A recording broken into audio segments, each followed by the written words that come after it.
Berdengung, sebuah pukulan gemetar dari Void Spirit Realm melesat melintasi langit, dan aura naga sejati menyelimuti lengannya.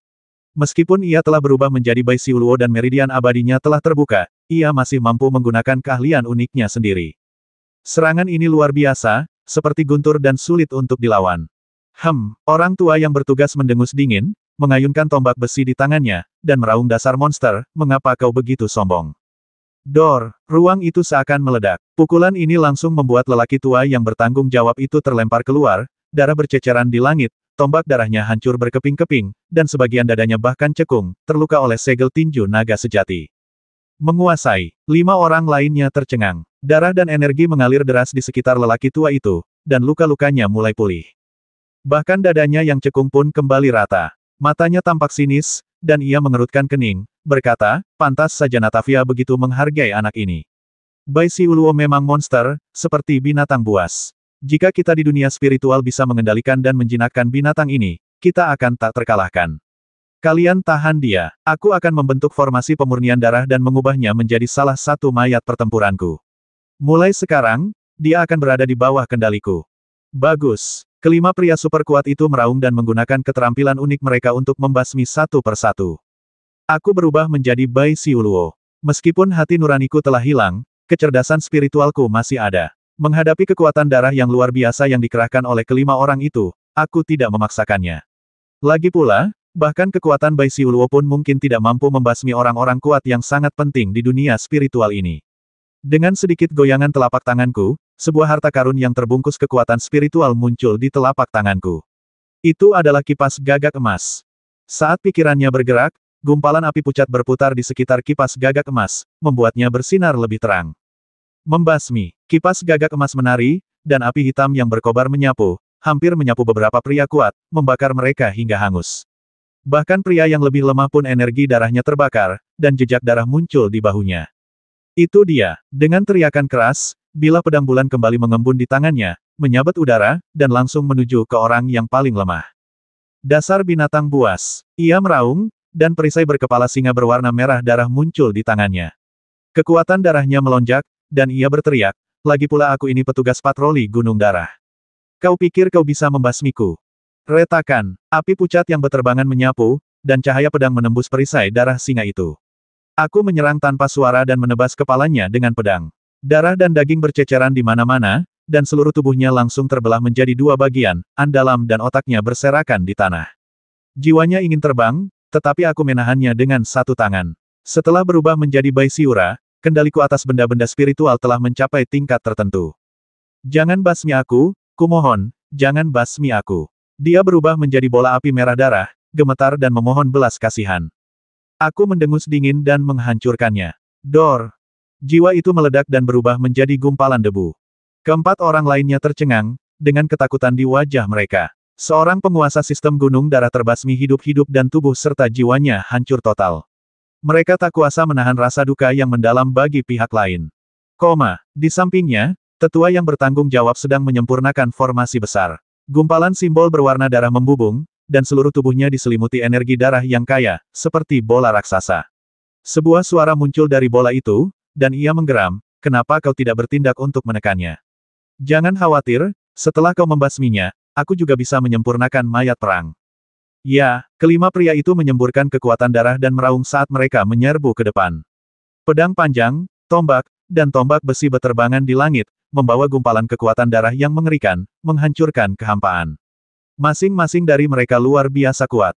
Membasmi. Aku meraung tak terkendali. Aku tahu apa yang kulakukan, tapi aku tak bisa mengendalikan perilakuku. Seolah-olah pikiranku telah dikendalikan oleh kehendak lain yang penuh aura pembasmi. Perasaan itu membuatku sangat jijik. Pedang bulan melesat dengan cemerlang, gumpalan api putih menyapu langit, teknik gunung lukisan 9 kuda bergema, dan gumpalan kitab suci muncul, berubah menjadi kekuatan sutra Taihao untuk melindungi dirinya sendiri. Ia bertarung dengan 5 orang kuat, dan kecemerlangan satu pedang satu dunia melonjak dan melonjak, terus-menerus menyebabkan kerusakan besar pada mereka. Pada saat yang sama, ia sendiri juga diserang, dengan luka-luka yang tak terhitung jumlahnya yang bersilangan, dan seluruh tubuhnya tampak berubah menjadi syuro pucat. Engah, darah beterbangan di udara, sebuah kepala beterbangan, dan seorang pria kuat lainnya terbasmi. Namun, tubuhnya tiba-tiba ambruk, bahunya tersapu tombak, dan sepotong besar dagingnya hampir terpotong, menyisakan darah di sekujur tubuhnya. Jika bukan karena sutra Taihao dan ki naga sejati yang melindungi tubuhnya, ia mungkin akan terpotong menjadi dua. Nak, bersiaplah untuk mati. Pria kuat yang menari dengan tombak itu juga seorang penguasa darah. Ia dikelilingi aura hantu yang menawan. Tombak itu ganas, dan datang menyambar dengan dahsyat berulang kali, dengan momentum yang mampu menghancurkan segalanya. Basmi, basmi, basmi. Pertarungan berdarah adalah apa yang diinginkan Bai Xiuluo. Ledakan. Di tengah kekacauan pertarungan, ia melancarkan pukulan, membentuk segel tinju naga sejati, yang langsung menghancurkan seorang penyihir darah hingga berkeping-keping. Jarum tulang spiritual menembusnya, membasmi jiwa penyihir darah itu juga. Dalam waktu kurang dari sebatang dupa, tim tersebut telah menderita banyak korban dan hanya 3 orang yang tersisa. Mengaum, niat membasmi dalam tubuhnya melonjak, dan ia meraung tak terkendali. Tepat saat bahunya tertusuk pedang panjang, ia memutar daging dan darahnya, dan dengan tubuh kuat yang ditempa oleh darah naga sejati, ia mematahkan pedang lawan. Pedang bulan menebas, dan kepala lain melayang. Jarum tulang spiritual melesat dan membasminya lagi.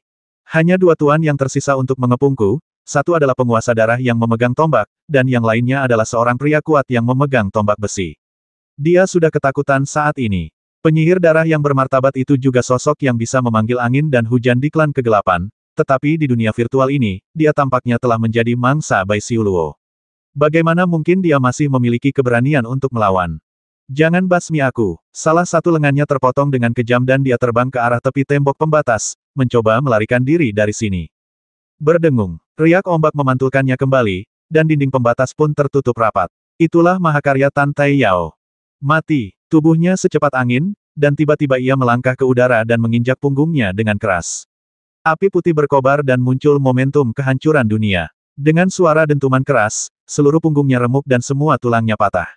Kemudian ia dihantam oleh pedang lain dan tebasan nebula jiwa es, bahkan jiwanya pun musnah. Pada saat yang sama, saya merasakan sakit yang tajam di kaki kiri saya. Seluruh kaki saya hampir patah setelah disapu tombak. Lukanya begitu dalam hingga tulangnya terlihat. Sungguh tragis dan darah mengalir deras. Saya bahkan terkejut dan terbanting ke pegunungan tak jauh dari sana. Pegunungan pucat itu meraung. 2 orang yang tersisa, satu adalah penguasa kursi, dan yang lainnya adalah penguasa darah yang memegang tombak, keduanya sangat kuat. Aku ingin melihat seberapa lama kamu bisa bertahan. Tatapan mata pria kuat yang memegang tombak itu tajam. Ia hampir tidak mengalami luka serius, tetapi aku berbeda. Ada bekas luka di sekujur tubuhku, terutama 2 luka serius di bahu dan kakiku. Bahkan buah Vajra pun tak dapat pulih dengan cepat. Ketika aku berjuang untuk bangkit dari gunung kuno itu, aku hampir tak mampu berdiri. Mati. Tombak berwarna merah darah terbang melintasi langit dan menumbangkan musuh hingga jatuh. Aku menarik napas dalam-dalam dan berusaha berdiri. Dengan lambaian tangan, sebuah stalagmit yang diselimuti energi kacau muncul dan melesatkannya ke udara. Gunung Bingsu segera bangkit kembali dan berubah menjadi ribuan sinar cahaya untuk menyambut tombak perang itu. Bum bum bum. Terdengar gemuruh guntur terus-menerus di langit, Bingsu Shan dan Zanji bertabrakan dengan hebat, berimbang. Pergilah ke neraka. Sosok lawan muncul, menerobos awan dan jatuh, tombaknya bersinar terang dan menebas lurus. Kang, ia mencoba menangkis serangan pedang bulan, tetapi kekuatan lawan terlalu kuat, dan pedang bulan itu menekan bahunya. Pedang tajam itu langsung mengiris kulitnya, dan tulang belikatnya seakan patah dalam sekejap. Separuh tubuhnya ambruk, dan kakinya yang terluka terasa sangat sakit. Ia terhuyung dan hampir jatuh. Kukira kau kuat sekali, ternyata kau hanya seekor binatang buas. Ia mencibir. Api pucat berkobar di pupil mataku. Aku meraung, dan menendang dengan putus asa. Tendangan ini mengandung kekuatan Taihao Sutra dan Zenlong Juesu, tetapi dilancarkan dengan jurus satu api membelah gunung, dan kekuatannya luar biasa. Ledakan. Orang kuat yang memegang tombak itu memuntahkan darah, tulang dadanya patah, dan dia terlempar tinggi ke angkasa serta terluka parah dalam sekejap. Tubuhku gemetar, dan aku menopang keseimbanganku dengan pedang bulan. Aku tersentak dan menatapnya dengan tatapan berburu. Hati pedang Sui Han tampak jernih. Pertempuran ini menegaskan sepenuhnya jalan penaklukan. Area di sekitar hati pedang itu dipenuhi bekas kapak yang tebal. Kekuatannya sudah hampir mencapai level penuh. Auranya bergejolak, dan sepertinya ada hati yang mendidih dan penuh nafsu membasmi. Cukup. Sebuah suara tua terdengar dari langit malam. Suara itu berasal dari lelaki tua yang sedang memimpin. Ia memegang bola energi berwarna merah darah di tangannya, yang sangat mengerikan. Mungkinkah formasi pengorbanan telah selesai? Menatapku, lalu ke arah pria kuat yang memegang tombak, lelaki tua yang bertanggung jawab itu berkata dengan dingin, kau belum membasminya, kalau begitu tak ada yang bisa kita lakukan. Kita hanya bisa mengorbankannya hidup-hidup sebagai prajurit perang. Tuan, sosok perkasa yang memegang tombak berkata dengan tenang, anak ini punya niat membasmi yang kuat, bahkan sampai gila. Tuan harus berhati-hati, bahkan formasi pengorbanan darah pun mungkin tidak bisa menjebaknya. Kepala sekolah mencibir, jangan khawatirkan aku, tapi kau tidak akan mati, kan? Meskipun aku terluka parah, aku tidak akan mati. Baguslah, aku akan mengorbankannya hidup-hidup untuk melindungiku. Ya, seberkas darah merobek kehampaan, dan lelaki tua yang bertanggung jawab turun dari langit, disertai tekad semegah langit dan bumi. Bahkan untuk sesaat, tubuhku tak mampu bergerak. Simbol-simbol aneh muncul di bawah kakiku. Dalam sekejap mata, aku merasa seperti berada di api penyucian. Daging dan darah mulai terkelupas dari tubuhku, dan aku merasakan sakit yang luar biasa. Kau tak bisa lepas. Pria tua yang bertanggung jawab itu tersenyum tipis, bahkan Raja Manusia yang terluka parah pun tak bisa lepas, apalagi Bai Xiuluo sepertimu. Perasaan tertekan yang hebat meningkat dengan cepat, dan dalam sekejap mata, kulitnya retak inci demi inci, dan darah merah kristal mengalir keluar. Ia hampir pingsan, dan bahkan Sui Han Jianxin pun tak mampu melindungi dirinya sendiri. Oh tidak, jantung pedang Sui Han akan runtuh. Di rerun dewa spiritual segala sesuatu, langit runtuh dan bumi terbelah. Formasi pengorbanan darah diluncurkan. Ini adalah teknik jahat yang memurnikan seseorang dari esensinya. Teknik ini dimulai dari rerun dewa spiritual dan hati pedang, dan sepenuhnya memurnikanku. Aku tidak akan menyerah. Kakiku yang terluka retak, tulang-tulangku patah, darah mengalir kemana-mana, dan aku tak mampu lagi menjaga keseimbangan. Aku berlutut dengan satu kaki di tanah, memegang pedang bulan di tanganku. Aku memuntahkan darah, tetapi api putih yang beterbangan itu semakin ganas, dan sebuah ide gila muncul di benakku. Sekalipun aku harus mati, aku akan bawa pemimpin ini bersamaku ke neraka. Ledakan. Jutaan energi pedang menyembur dari tubuhnya, menyapu langit dan bumi. Dunia spiritual virtual seketika hancur berkeping-keping, dan gunung-gunung raksasa pucat runtuh satu demi satu. Di bawah energi pedang yang menusuk, bahkan penguasa darah yang memegang tombak pun melolong memilukan dan berubah menjadi abu, tubuh dan jiwanya hancur total. Wah, gila ya kamu! Teriak lelaki tua yang bertugas itu. Petik 2, petik 2. Aku menatapnya tanpa berkata sepatah kata pun, tetapi niat membasmiku semakin kuat. Inilah kehendak keberadaan Bai Xiuluo, untuk menaklukkan dunia dan menyapu bersih segalanya. Hancurkan jantung pedangmu sendiri, basmi semua musuh. Menuju kehancuran, lalu kenapa? Tidak. Saya mendengar tangisan Suyan dan Tante Yao, seolah-olah mereka dapat melihat semua yang terjadi. Jantung pedang Sui Han bergetar, dan permukaannya terkelupas sedikit demi sedikit. Semua bekas kapak di sekitar jantung pedang bersinar dan sangat terang. Seluruh jantung pedang mulai memasuki proses pemusnahan. Hukum dan Tao yang telah ia pahami hampir meledak sepenuhnya saat ini. Ditambah dengan niat membasmi Bai Xiuluo, bahkan aku pun terpana dan merinding. Tubuhku rasanya mau hancur. Apa aku akan mati? Bahkan saat ini pun aku tak merasakan sakit apapun, hanya kengganan yang mendalam. Apakah aku akan mati seperti ini? Ledakan. Jianxin menghancurkan dirinya sendiri, dan energi dahsyat lainnya meledak, menghancurkan pegunungan kuno pucat di sekitarnya menjadi debu, dan juga mengguncang pola susunan pengorbanan darah dengan hebat. Raungan itu terus berlanjut, dan banyak rune dari susunan itu telah terhapus. Pria tua yang bertanggung jawab atas dunia luar juga berada dalam kondisi yang sangat memalukan. Di bawah amarah Jianxin, salah satu lengannya hancur, tubuhnya berlumuran darah, dan tatapannya menjadi semakin ganas. Kau ingin menyeretku ke bawah bersamamu. Ayolah, melamun. Aura mengerikan melonjak, dan sebuah lonceng kuno berwarna hijau yang megah muncul di tangan lelaki tua itu. Permukaannya dipenuhi warna-warni berbintik, tetapi tersembunyi aura Tao yang tak tertandingi. Semua pecahan chi jantung pedang mencabik-cabik segalanya, tetapi ketika menyentuh lonceng kuno itu, mereka terpental dan tak dapat menembusnya. Lonceng kuno itu menyelimuti lelaki tua itu, dan ia menerobos energi pedang yang berkobar selangkah demi selangkah dan berjalan menuju formasi pengorbanan darah. Kau pikir kau bisa menyeretku ke bawah dengan menghancurkan ilmu pedangmu dan mati. Pria tua yang bertanggung jawab itu mencibir, aku akan tetap mengorbankanmu hidup-hidup, kalau tidak, aku takkan punya penjelasan saat kembali ke alam roh. Ledakan. Jantung pedang itu bergetar hebat lagi, dan sudut lainnya meledak sepenuhnya, berubah menjadi niat pedang yang kacau balau yang merusak sekelilingnya. Sui Han Jianxin, kekuatan ledakan jantung pedang kelas 2 dapat dibayangkan, sebanding dengan kekuatan peledakan diri Lingsu dari pembangkit tenaga listrik puncak di alam kontrol bintang, tetapi lonceng kuno hijau terlalu kuat, menutupi tubuh lelaki tua itu dan tidak dapat melukainya sama sekali. Orang tua itu mengangkat tangannya, dan gumpalan darah muncul dari tubuhku seperti benang sutra, dan diserapnya sedikit demi sedikit, memasuki pusaran berwarna darah. Nyeri, sakit sekali. Pengorbanan hidup adalah metode yang sangat kejam yang melibatkan pengorbanan tubuh dan jiwa seseorang saat mereka masih hidup. Ini adalah teknik terlarang di dunia spiritual. Jika ada yang berani menggunakannya, semua sekte besar akan mengeluarkan perintah pencarian untuk memburunya. Namun, di dunia spiritual, teknik ini tidak ada apa-apanya. Terdengar raungan keras di telingaku dan rasa sakit yang hebat di sekujur tubuhku. Darah, daging, dan kulitku terkelupas sedikit demi sedikit. Bahkan tubuhku mulai layu sedikit demi sedikit. Aku akan dikorbankan hidup-hidup. Sekalipun aku menghancurkan hati pedangku, aku tak bisa berbuat apa-apa. Terimalah kematianmu dengan ikhlas. Era pengembangan spiritual telah lama berlalu. Mengapa kau masih berjuang untuk bertahan hidup? Pria tua itu memandang rendah semua orang dengan tatapan meremehkan. Ia berkata, menjadi mayatku tidak akan mencoreng reputasimu sebagai Bai Xiuluo, kan? Kamu. Aku menggertakkan gigiku, menahan rasa sakit luar biasa, suaraku bergetar siapa kamu sebenarnya.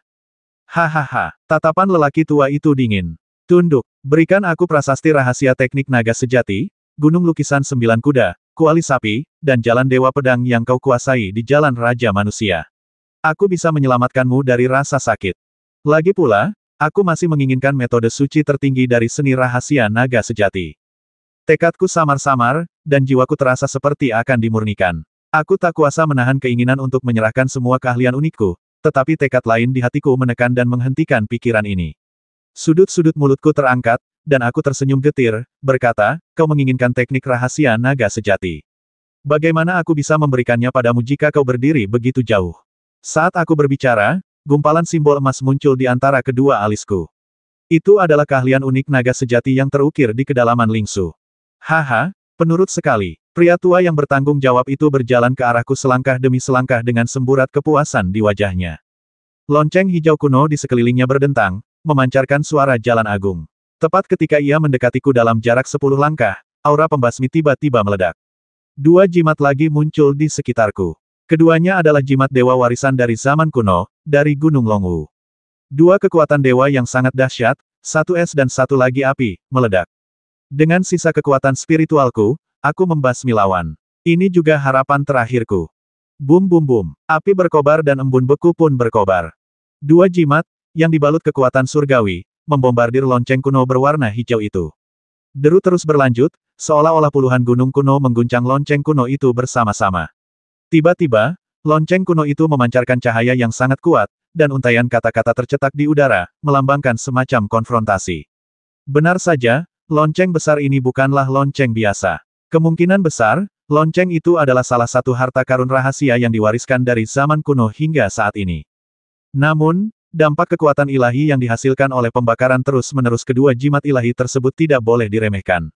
Es dan api bergulung, mengguncang bumi hingga berkeping-keping, dan seluruh dunia spiritual virtual hampir hancur berkeping-keping. Kehampaan itu berputar liar, kekuatannya luar biasa kacau, dan lonceng kuno itu juga mulai berubah bentuk samar-samar, berjuang untuk menahan serangan jimat ganda.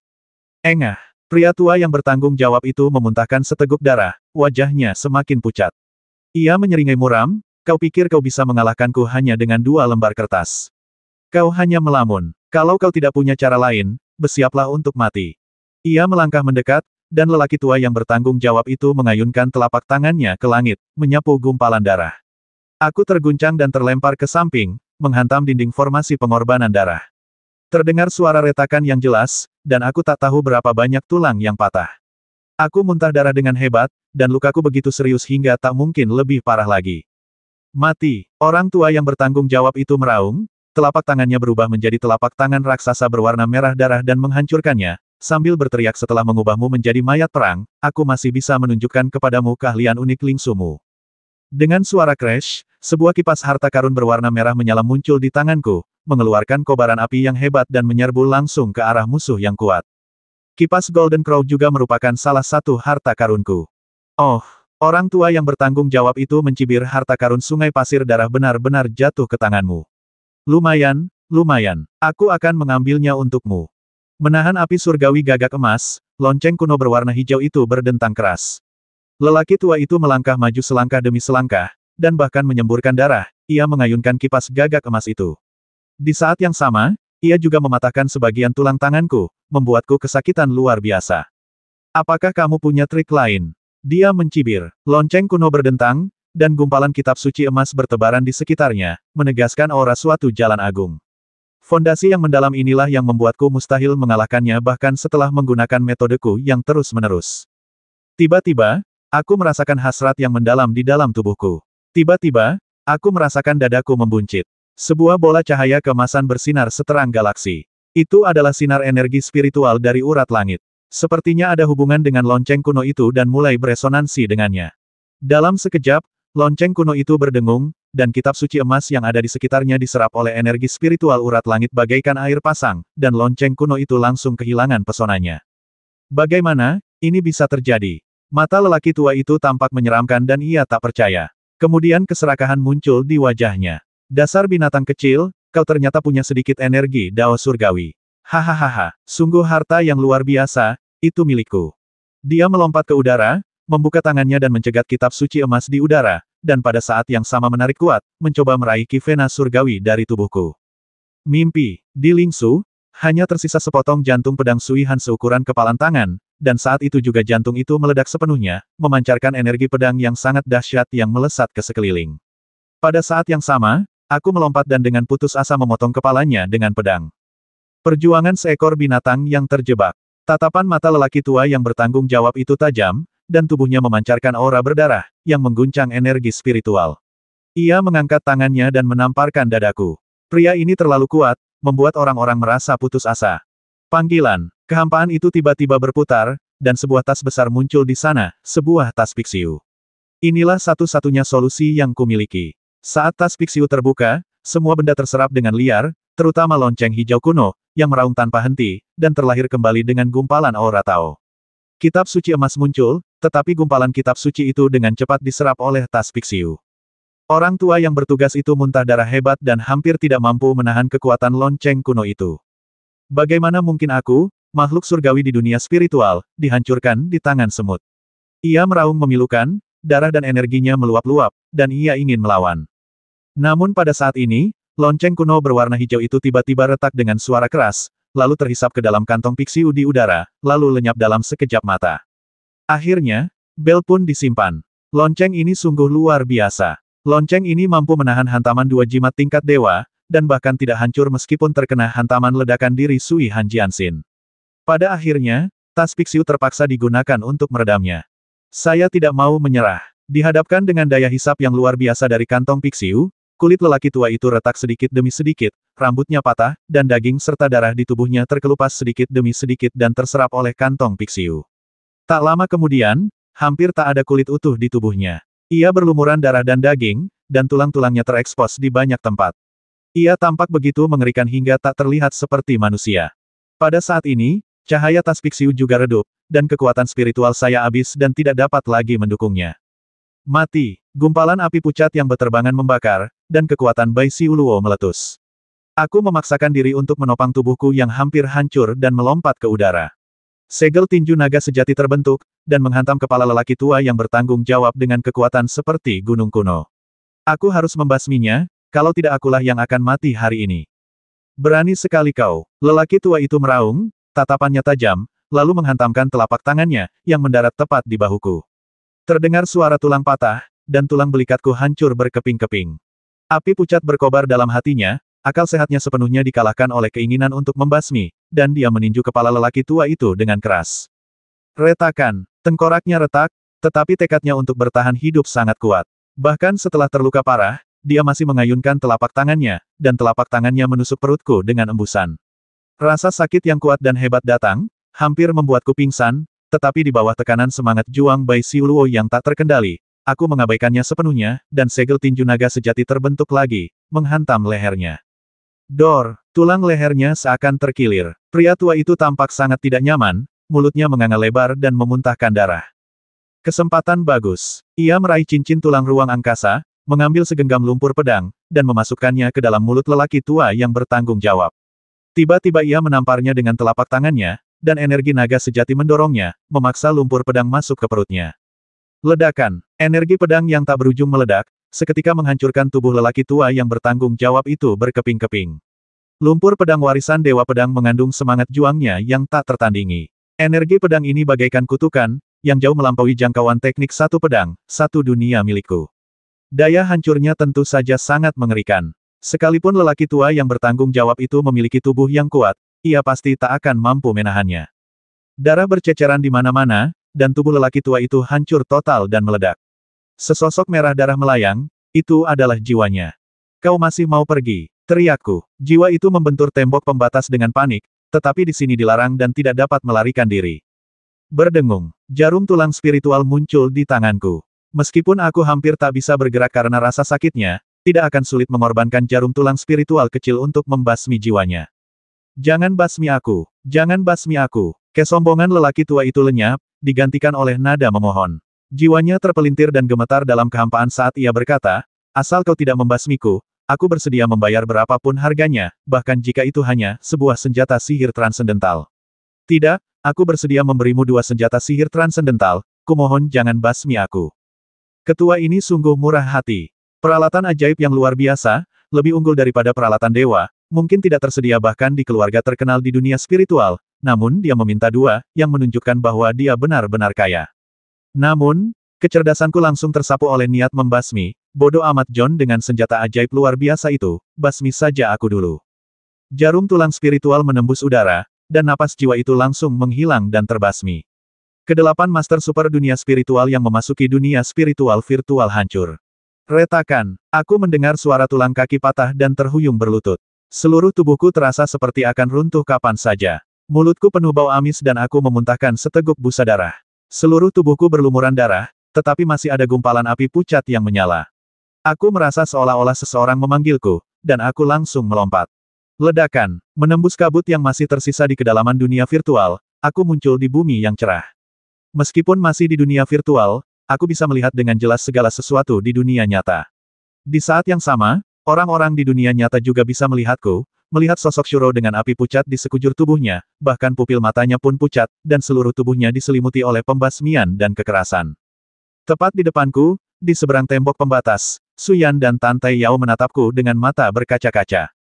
Fudi, kamu. Air mata Suyan tak kuasa menahan jatuh. Mata Tantai Yao juga dipenuhi air mata kamu belum mati. Tak jauh dari sana, Sisian menatapku dengan penuh pertimbangan. Luoyan, Luowan, Feng Qingyi, Gu Wei, Tong Zuo, Molly, dan yang lainnya juga menatapku dengan tatapan yang rumit. Kedua sisi hanya dipisahkan oleh dinding transparan, tetapi seolah-olah ada dunia yang terpisah di antara mereka. Adik kecil, tubuh halus Feng Qingyi sedikit gemetar. Mata Susiyu dingin kalian semua, jangan pergi ke sana. Sekelompok jenderal dari garnisun perbatasan menghunus pedang mereka yang berlumuran darah serentak, klang-klang-klang, dan mengarahkannya ke arahku, dikelilingi oleh kekuatan spiritual, seolah-olah mereka siap bertarung kapan saja. Suyan murka, seluruh tubuhnya berkobar. Tekanan luar biasa dari jantung pedang api mutlaknya menyebabkan sekelompok jenderal memuntahkan darah dan mundur. Dengan air mata berlinang, ia berkata dengan amarah yang meluap-luap, demi dunia spiritual, dia hampir kehilangan nyawanya di alam roh kekosongan, dan kau benar-benar mengarahkan senjatamu padanya. Apa kau masih manusia? Kenapa kau begitu berdarah dingin? Susiyu berkata dengan lembut, Xiao Yan, dia bukan orang itu sekarang, tapi orang lain.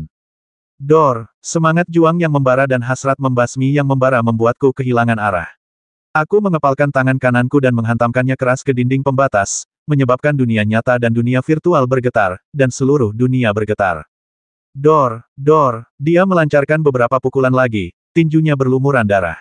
Melihat kerumunan orang di luar, pikirannya terasa sangat mengerikan. Dia benar-benar ingin membantai mereka semua, tak seorang pun hidup. Engah, setelah memuntahkan seteguk darah, aku terhuyung dan berlutut di tanah lagi, tubuhku penuh memar. Aku sudah terluka parah hingga tingkat yang tak terbayangkan, tetapi tubuhku dikelilingi api putih, dan rasa kekerasan dan pembasmian yang tak terjelaskan menyelimuti pikiranku. Aku masih berdiri perlahan, mengangkat tinjuku dengan luka yang terlihat di tulang, dan menggunakan teknik naga sejati, menghantamkannya keras ke dinding pembatas lagi. Ledakan, langit bergetar, bumi berdengung, dan banyak orang ketakutan. Ini bahkan bukan manusia. Ia seperti binatang buas yang tak berakal. Di dinding kehidupan, Yun Zan, pemimpin kavaleri pelanggar sumpah dan salah satu dewa bela diri federasi, berkata dengan tatapan sinis, ia seperti binatang buas yang siap meledak dan melahap teman-temannya kapan saja. Sebaiknya kita, basmi Bai Siuluo ini sesegera mungkin, kalau tidak. Ya, sungguh mengerikan keberadaannya. Kalau tidak ada larangan, mungkin akan membantai kita. Petugas lain mengangguk. Komandan, bagaimana kalau saya perintahkan pasukan tombak benyan untuk bersiap? Begitu dia keluar dari perbatasan, kita akan langsung membasminya. Bagaimana menurutmu? Tanya seorang perwira berdagu runcing dan berpipi monyet. Saat itu, Su Xiu mengamuk, matanya yang indah dipenuhi amarah. Ia menatap orang-orang di dinding kehidupan dan menggeram, Yun Zhan, diam. Bu Yixuan berjuang demi dunia spiritualku, menghancurkan hati pedang tingkat kedua miliknya dan hampir binasa. Ia sudah berkorban begitu banyak, tapi malah diperlakukan begitu kejam oleh sekelompok orang tak berperasaan seperti kalian. Di udara, separuh tubuh Sisian berlumuran darah, tetapi ia masih meliriknya, dan dengan kekuatan yang menekan segalanya, ia berkata dengan dingin baik Bu Yixuan maupun Bai Siuluo, mereka semua adalah muridku, Sisian. Siapapun yang berani menyentuhnya, akan kuhabisi seluruh klannya. Mata Gu Wei tampak jernih saat ia menatap Yun Zhan dan berkata, Bu Yixuan berasal dari dunia kultivasi spiritualku. Siapapun yang berani menyentuhnya akan dihancurkan menjadi abu oleh Gunung Changming. Kalau kau tidak percaya, kau bisa mencobanya. Yue Ling juga menyipitkan matanya dan berkata, Komandan Yun Zhan, sebagai salah satu komandan wilayah utara Federasi, kinerja Anda sungguh mengecewakan. Saya sangat malu disejajarkan dengan Anda sebagai dewa bela diri Federasi.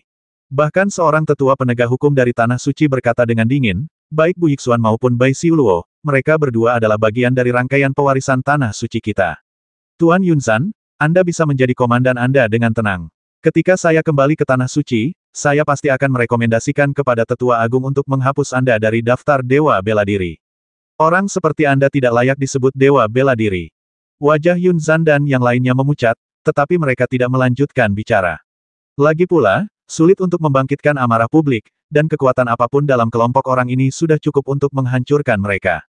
Pada saat ini, seorang pria tua di antara kerumunan berbicara. Ia adalah seorang lelaki tua dari Pulau Lingkong. Ia juga telah bertempur dalam pertempuran berdarah, memukul mundur pasukan klan kegelapan. Namun kini, tatapannya bagaikan kilat di bawah batu. Ia berkata, dalam pertempuran ini, Bu Yixuan menyalakan api surah putih dan bahkan sampai menghancurkan hati pedangnya sendiri untuk melawan para pendekar tertinggi klan kegelapan. Tapi, bisakah seorang ahli alam Tianyu yang telah kehilangan hati pedangnya masih dianggap sebagai putra seorang jenius yang memenuhi syarat? Aku khawatir, bahkan jika ia selamat, ia telah kehilangan kualifikasi untuk bersaing dengan begitu banyak jenius muda untuk memperebutkan Gua Ibel Meteorit Pedang. Sisian menatap lelaki tua dari Pulau Lingkong itu dan berkata dengan dingin, kami orang Wanling, tapi kami tidak butuh Pulau Lingkongmu untuk mengatur kami, kan? Kalaupun Jianxin hancur, apa bedanya? Dengan pemahaman dan bakat Bu Yixuan, dia masih bisa mengalahkan si jenius muda yang kau sebut-sebut itu. Dia pasti akan mendapat tempat di Gua Ibel Jianyun. Seorang lelaki tua dari Gunung Longwu, dengan sikap abadi dan pedang berharga di tangannya, berkata, Tuan Sisian, jangan marah. Mari kita cari tahu dulu bagaimana menyelesaikan masalah ini. Bu Yixuan, dia telah berubah menjadi Bai Siuluo. Kapan api ini akan padam, dan akankah dia kembali normal dan mendapatkan kembali kecerdasannya? Suyan berkata senior, dia akan kembali normal paling lama dalam 3 hari. Itu bagus. Lelaki tua dari Gunung Longwu itu mengangguk dan berkata penuh arti, kekuatan terlarang ini sungguh menakjubkan. Dalam pertempuran ini, Bu Yixuan benar-benar membuktikan reputasinya sebagai jenius tak tertandingi di dunia spiritual. Ia seorang diri membasmi 8 guru spiritual sakti dan bahkan bertarung melawan instrumen magis kuno. Siapapun yang tidak memilikinya pasti sudah lama binasa. Nama Bai Siuluo adalah berkah sekaligus kutukan. Sisian berkata Tuan, jangan khawatir. Dengan Suanyin dan aku di sini, Xiaoxuan akan baik-baik saja. Su Xiu melihat sekeliling dan berkata, Korps penjaga perbatasan, bersihkan medan perang, bakar mayat-mayat yang terinfeksi aura kematian di tempat, dan perbaiki formasi untuk mencegah klan kegelapan menyerang lagi. Ya, Tuan, setelah menghantam dinding pembatas berkali-kali berturut-turut, tenagaku hampir habis, dan api surah putih semakin melemah. Kekuatan Vena abadi hampir habis setelah terbangun kali ini. Harus diakui, ini adalah pertempuran paling brutal dalam hidupku. Ditipu oleh penguasa klan kegelapan dan mampu bertahan hidup pada akhirnya adalah keajaiban yang hampir mustahil. Luka-lukanya begitu parah sehingga ia terjatuh tak sadarkan diri, bersandar ke dinding, dan tertidur lelap. Di luar, angin sepoi-sepoi bertiup melintasi ladang. Su Yan, Tan Tai Yao, Tang Kueran, dan Liu Tong'er tetap bersamaku di luar, tak pernah meninggalkanku. Ketika aku terbangun lagi, entah sudah berapa lama, sinar matahari dari luar menyinari tubuhku, membuatku merasa hangat. Namun, ketika aku menggerakkan tubuhku, aku langsung merasakan sakit yang menusuk dan tak tertahankan. Lalu seluruh tubuhku terasa sakit. Salah satu lenganku hampir hancur, dan salah satu kakiku patah. Ada juga banyak luka parah di perut, dada, dan bahuku. Namun ada kabar baik, kecerdasan spiritualnya telah pulih, pembuluh darah abadinya telah tertidur kembali, dan rambut putihnya telah menghitam. Aku berbaring di atas batu pucat dan tak kuasa menahan tangis kesakitan. Seluruh tubuhku terasa seperti terkoyak. Saudara Bu Yixuan, dia baik-baik saja, kata Liu Tong'er gembira di luar. Su Yan dan Tante Yao tertidur sambil duduk saling membelakangi. Mereka bangun bersamaan dan keduanya tampak bahagia. Ayao, cepat buka larangannya. Su Yan hampir menangis kegirangan. Coba ku periksa dulu. Tante Yao cemberut dan menatapku lalu berkata, katakan padaku, apakah kau Tuan Bu atau Bai Xiuluo? Aku berbaring di atas batu, meliriknya, dan berkata dengan lemah, Ayao, kalau kau menggodaku lagi, aku akan mendapat masalah saat aku sembuh. Itu dia. Tante Yao diam-diam mulai membuka larangan. Ketika dinding pembatas itu runtuh, aku langsung memanggil sinar kekuatan dari dunia spiritual virtual, berbalik dan berguling ke dunia nyata, bermandikan sinar matahari. Rasanya sungguh nikmat. Peralatan penyulingan kapal perang, di dalam kabin. Cahaya dari kristal yang menyala sangat lembut, dan area tersebut dipenuhi dengan ramuan spiritual yang memancarkan aroma yang kaya. Konon, hal ini dapat membantu seseorang pulih dari cedera secepat mungkin.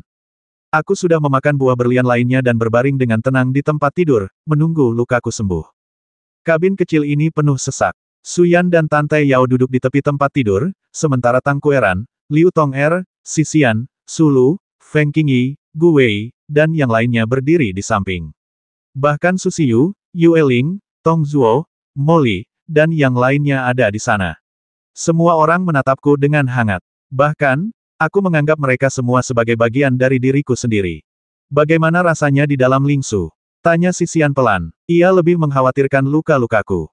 Bantu aku duduk. Aku mengulurkan tangan dan bersandar di tempat tidur dengan bantuan Su Yan. Aku merasakannya dan berkata, tidak ada apa-apa di Rerun Dewa Roh. Jianxin sudah tidak ada lagi.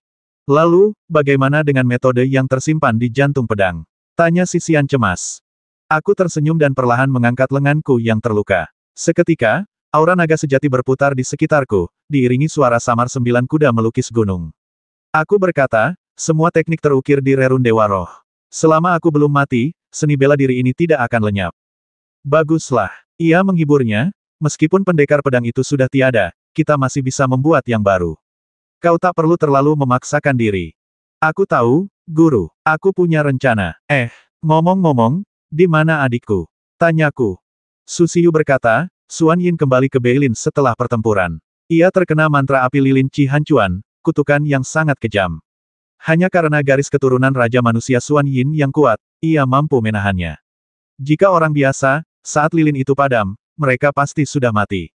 Konon, Beilin memiliki beberapa harta karun yang dapat membantu Xuan Yin mengusir dan memurnikan kekuatan kutukan mantra api lilin. Tidak heran, kalau saya sampai terluka parah, sepupu saya pasti sudah datang sejak lama. Yue Ling tersenyum dan berkata, kau dan saudaramu sama-sama terluka kali ini, tetapi kalian adalah penyumbang terbesar dalam pertempuran kota skala perak. Xuan Yin membasmi Raja Laut Awan, dan kau membasmi 8 makhluk yang sangat kuat dari alam roh, menghancurkan cara mereka mendominasi alam roh kekosongan. Sungguh luar biasa. Su Xiyu mengangguk. Memang, pertempuran antara saudara Bu di luar tembok kehidupan kota skala perak memang merupakan pencapaian yang luar biasa. Tapi di alam roh kekosongan, Xiao Xuan, metode apa yang kau gunakan untuk menghancurkan tubuh fisik 3 raja besar, Qi Hancuan, Luodi, dan Donglin? Itu juga metode yang tabu, kataku singkat. Su Xiyu tidak bertanya lebih lanjut. Ia cerdas dan tahu aku tidak ingin membicarakannya, jadi ia tersenyum dan berkata, tubuh ketiga raja telah hancur, dan jiwa mereka kembali ke dunia roh. Bahkan jika mereka membangun kembali tubuh mereka, itu akan memakan waktu setidaknya setengah tahun. Setidaknya ini telah memberi kita, dunia roh, waktu pertahanan yang berharga selama 6 bulan. Kita bisa memperkuat susunan dinding kehidupan dan membangun pasukan. Aku yakin kita tidak akan merasa malu lagi saat melawan klan kegelapan nanti. Sayang sekali hati pendekar pedang kelas 2-mu. Tidak apa-apa, aku berbisik, Hati pedang Suihanku telah mencapai batasnya dan tak bisa lagi bergerak maju. Mungkin kehancuran adalah awal yang baik. Ini pertama kalinya aku secara terbuka mengakui bahwa aku memiliki hati pedang kelas 2. Semua orang terharu. Tong Zuo, Molly, Gu Wei, Feng Qingyi, dan yang lainnya menatapku dengan kagum dan menghela napas dalam-dalam. Jantung pedang kelas 2 adalah impian banyak orang di dunia spiritual. Namun, dalam pertempuran 3 hari yang lalu, jantung pedang Suihan ini hancur total. Di mata banyak orang, jatuhnya seorang pendekar pedang kelas 2 juga berarti jatuhnya seorang jenius yang tak tertandingi. Meskipun tidak ada yang mengatakannya, saya tahu dalam hati saya bahwa tanpa Jianxin yang menjaga Lingsu, kekuatan keterampilan unik yang dapat saya aktifkan akan sangat berkurang, bahkan kurang dari 30% dari aslinya.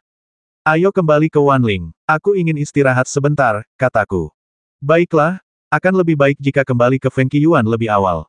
Sisian bertanya, apa rencanamu? Istirahat saja. Apakah Anda butuh guru untuk mencari obat ajaib atau harta karun alam untuk Anda? Tidak, obat-obatan tidak lagi efektif untuk lukaku. Kurasa, aku harus istirahat dan memulihkan diri saja. Oke, semua orang bubar, dan Tante Yao mengemudikan kapal perang penyuling senjata kembali ke Akademi Wanling. Sore harinya, ia kembali ke halaman Fengqi. Menara Fengqi yang tenang dan terpencil sangat cocok untuk beristirahat dan memulihkan diri. Aku ingin pergi ke balkon dan berjemur di bawah sinar matahari, kataku. Mata Suyan dan Tang Kueran memerah saat melihatku seperti ini. Dulu dia jenius muda yang kuat, tapi sekarang dia terlihat sangat sakit sampai tidak bisa bergerak sendiri. Di sisi lain, pikiranku jernih, tapi tulangku patah dan meridianku rusak. Aku merasa beruntung masih hidup, jadi kenapa aku harus mengejar hati pedang? Di luar, angin awal musim semi bertiup di wajahku, membuatku merasa sejuk. Pepohonan di samping menara Fengqi dipenuhi bunga, dan aromanya begitu kuat. Saya duduk diam di kursi malas, memandangi pemandangan di kejauhan. Hati saya tiba-tiba terasa tenang. Saya memejamkan mata, mendengarkan desiran angin, mencium aroma bunga, dan merasakan energi spiritual antara langit dan bumi. Rasanya seperti saya telah kembali ke alam. Suyan merapikan roknya dan berlutut di sampingku, tampak sangat tenang dan anggun. Ia bertanya, kamu tidak akan berlatih Qigong untuk menyembuhkan lukamu. Tidak, biarkan saja pulih dengan sendirinya. Oh, dia menatapku dalam-dalam dan berkata, jika kau butuh sesuatu, katakan saja padaku. Aku ingin makan hotpot malam ini, tepat di balkon. Baiklah, Ayao dan aku akan melakukannya. Di malam hari, sebuah lampu kristal memancarkan cahaya terang, menerangi segala sesuatu di balkon. Uap mengepul, panci panas mendidih, dan ada berbagai macam bahan lesat. Suyan dan Tante Yao bahkan diam-diam menambahkan beberapa bahan ajaib untuk membantuku menyembuhkan lukaku lebih cepat. Misalnya, mereka merebus sepotong obat suci tingkat bumi seolah-olah itu ketumbar dan menaruhnya di piringku, dan memotong sepotong daging binatang buas yang mengandung esensi spiritual yang kaya menjadi potongan-potongan dan merebusnya seolah-olah itu daging kambing untuk kumakan. Tentu saja, aku menikmatinya dan tidak keberatan. Kombinasi obat suci dan daging binatang buas sangat manis dan meninggalkan aroma harum yang melekat di bibir dan gigi. Saya tidak dapat menahan senyum ketika melihat mereka sibuk bekerja. Masih tertawa, Suyan menatapku dengan pandangan tidak senang dan berkata, mau aku bantu angkat piringnya sedikit lebih tinggi. Kalau tidak, kamu gak akan bisa meraih piringnya. Ingin. Tante Yao tertawa dan berkata, Guru Bu, apa yang Anda tertawakan? Aku memikirkannya dan berkata, aku tertawa. Waktu aku di alam void, aku benar-benar berpikir aku akan mati, tanpa kesempatan untuk bertahan hidup. Waktu Sui Han Jianxin menghancurkan dirinya sendiri, aku bahkan berpikir semuanya sudah berakhir bagiku. Sejak saat itu, aku tak akan lagi menjadi seorang master, apalagi impian untuk menjadi Raja Muda. Tapi sekarang, semuanya telah terjadi, dan aku merasa inilah jalan yang kucari. Sama seperti yang terjadi sekarang, kalian semua ada di sini, dan aku masih hidup. Tak peduli apa yang kukorbankan. Kamu, mata Suyan memerah. Tante Yao juga tersedak isak tangis. Mata indah Tang Kueran memerah saat ia berkata, kau terluka parah, tapi kau masih di sini dan bersikap sentimental. Sekalipun kami benar-benar tersentuh olehmu dan bersedia melakukan apapun untukmu, apa kau punya energi untuk melakukannya? Sebagai putri sulung domain Lie Feng, Tang Kueran selalu bersikap mulia, dingin, dan serius. Hari ini, dia benar-benar mengucapkan kata-kata seperti itu untuk pertama kalinya, sungguh luar biasa. Kamu bisa menyimpannya dan membicarakannya nanti, kataku. Mata Tang Kueran seterang air, dan sosoknya yang anggun tampak bergelombang di bawah cahaya lampu kristal. Ia sungguh cantik. Ia terkekeh dan berkata, aku akan menyerahkan kepalaku padamu. Aku tidak akan menunggu lebih lama lagi. Gua Ibel Meteorit Pedang akan diresmikan 3 bulan lagi. Kau masih mau pergi? Tanya Suyan sambil menambahkan makanan ke dalam panci panas. Ayo, itu kesempatan yang sudah lama aku incar. Tapi kamu sama sekali tidak terlihat ingin pergi. Seharian ini, aku tidak melihat tanda-tanda kamu ingin berlatih. Ini sangat berbeda dari biasanya, kata Tang Kueran. Aku mengerutkan kening dan berkata, sebenarnya, pertempuran di kota skala perak ini memberiku pemahaman yang benar-benar baru, perspektif yang berbeda tentang jalan yang ingin kutempuh. Mungkin sebelumnya aku terlalu bersemangat dan melewatkan sesuatu yang penting. Jadi, setelah Sui Han Jianxin menghancurkan dirinya sendiri, aku memutuskan untuk membiarkan alam berjalan dan memulihkan diri dengan tenang. Aku ingin melihat seberapa besar potensi yang bisa kulepaskan setelah pulih dari cedera parah ini. Suyan membuka mulutnya sedikit dan tak bisa menahan senyum dasar pria tak bertanggung jawab. Berdasarkan perkataanmu, jalan yang akan kau tempuh selanjutnya adalah makan, minum, dan bersenang-senang tanpa memikirkan hal lain, dan menyerahkan semua tugas penting pada tubuhmu. Aku mengangguk. Sebenarnya, itulah yang kupahami. Aku telah melalui pertempuran sengit yang tak terhitung jumlahnya, termasuk Jalan Raja Manusia, Istana Naga Sejati, Rerun Dewa Kuil Roda Api Daya, dan pertempuran untuk kota Sisik Perak. Setiap pertempuran adalah pertempuran berdarah, yang cukup menempa dao dan hatiku. Tubuhku telah menanggung begitu banyak akumulasi, dan harta karun suci yang tersembunyi jauh di dalam darahku seharusnya bisa meledak dengan sendirinya. Aku percaya tubuhku tidak akan mengecewakanku. Yah, bagaimana kalau tubuhmu mengecewakanmu? Su Yan terkekeh. Aku berkata dengan tenang, tidak masalah. Aku akan pergi ke pinggiran gua meteorit pedang dan menerobos alam pengendali bintang. Aku akan puas jika bisa memadatkan lautan spiritual ganda seperti Xiaoqian. Setelah mencapai alam pengendali bintang, aku bisa minum pil darah kuno lagi dan menjadi raja manusia semu. Tapi jika kalian para saudari menjadi sangat kuat di masa depan, jangan meremehkanku, seorang pemula, karena bergelantungan di paha kalian. Mata Suyan dan Tante Yao memerah, lalu mereka berkata pelan, tidak apa-apa, kami rela membiarkanmu memeluk kami. Aku meletakkan piring, meregangkan tangan, dan berkata, karena kita biarkan semuanya berjalan sebagaimana mestinya, tidak perlu menahan apapun.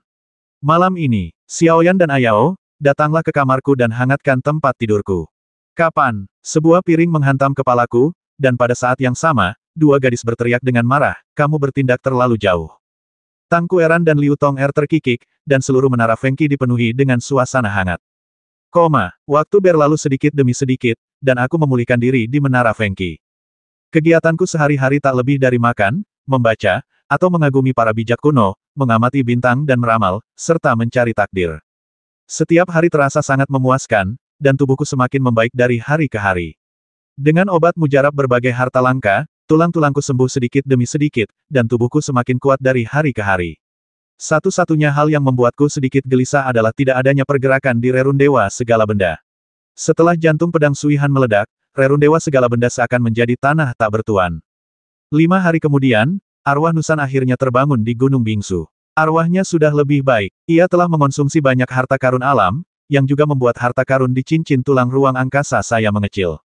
Apa yang sedang terjadi? Nusan tampak tertidur lelap untuk beberapa saat, dan suaranya penuh kecurigaan di mana Sui Han Jianxinmu.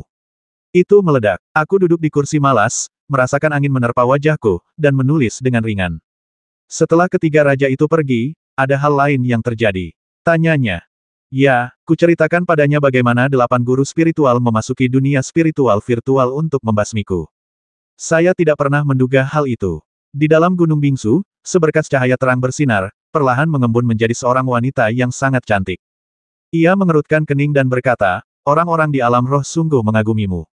Mereka mengirim begitu banyak individu yang sangat kuat dan ahli dalam seni roh void untuk membasmimu.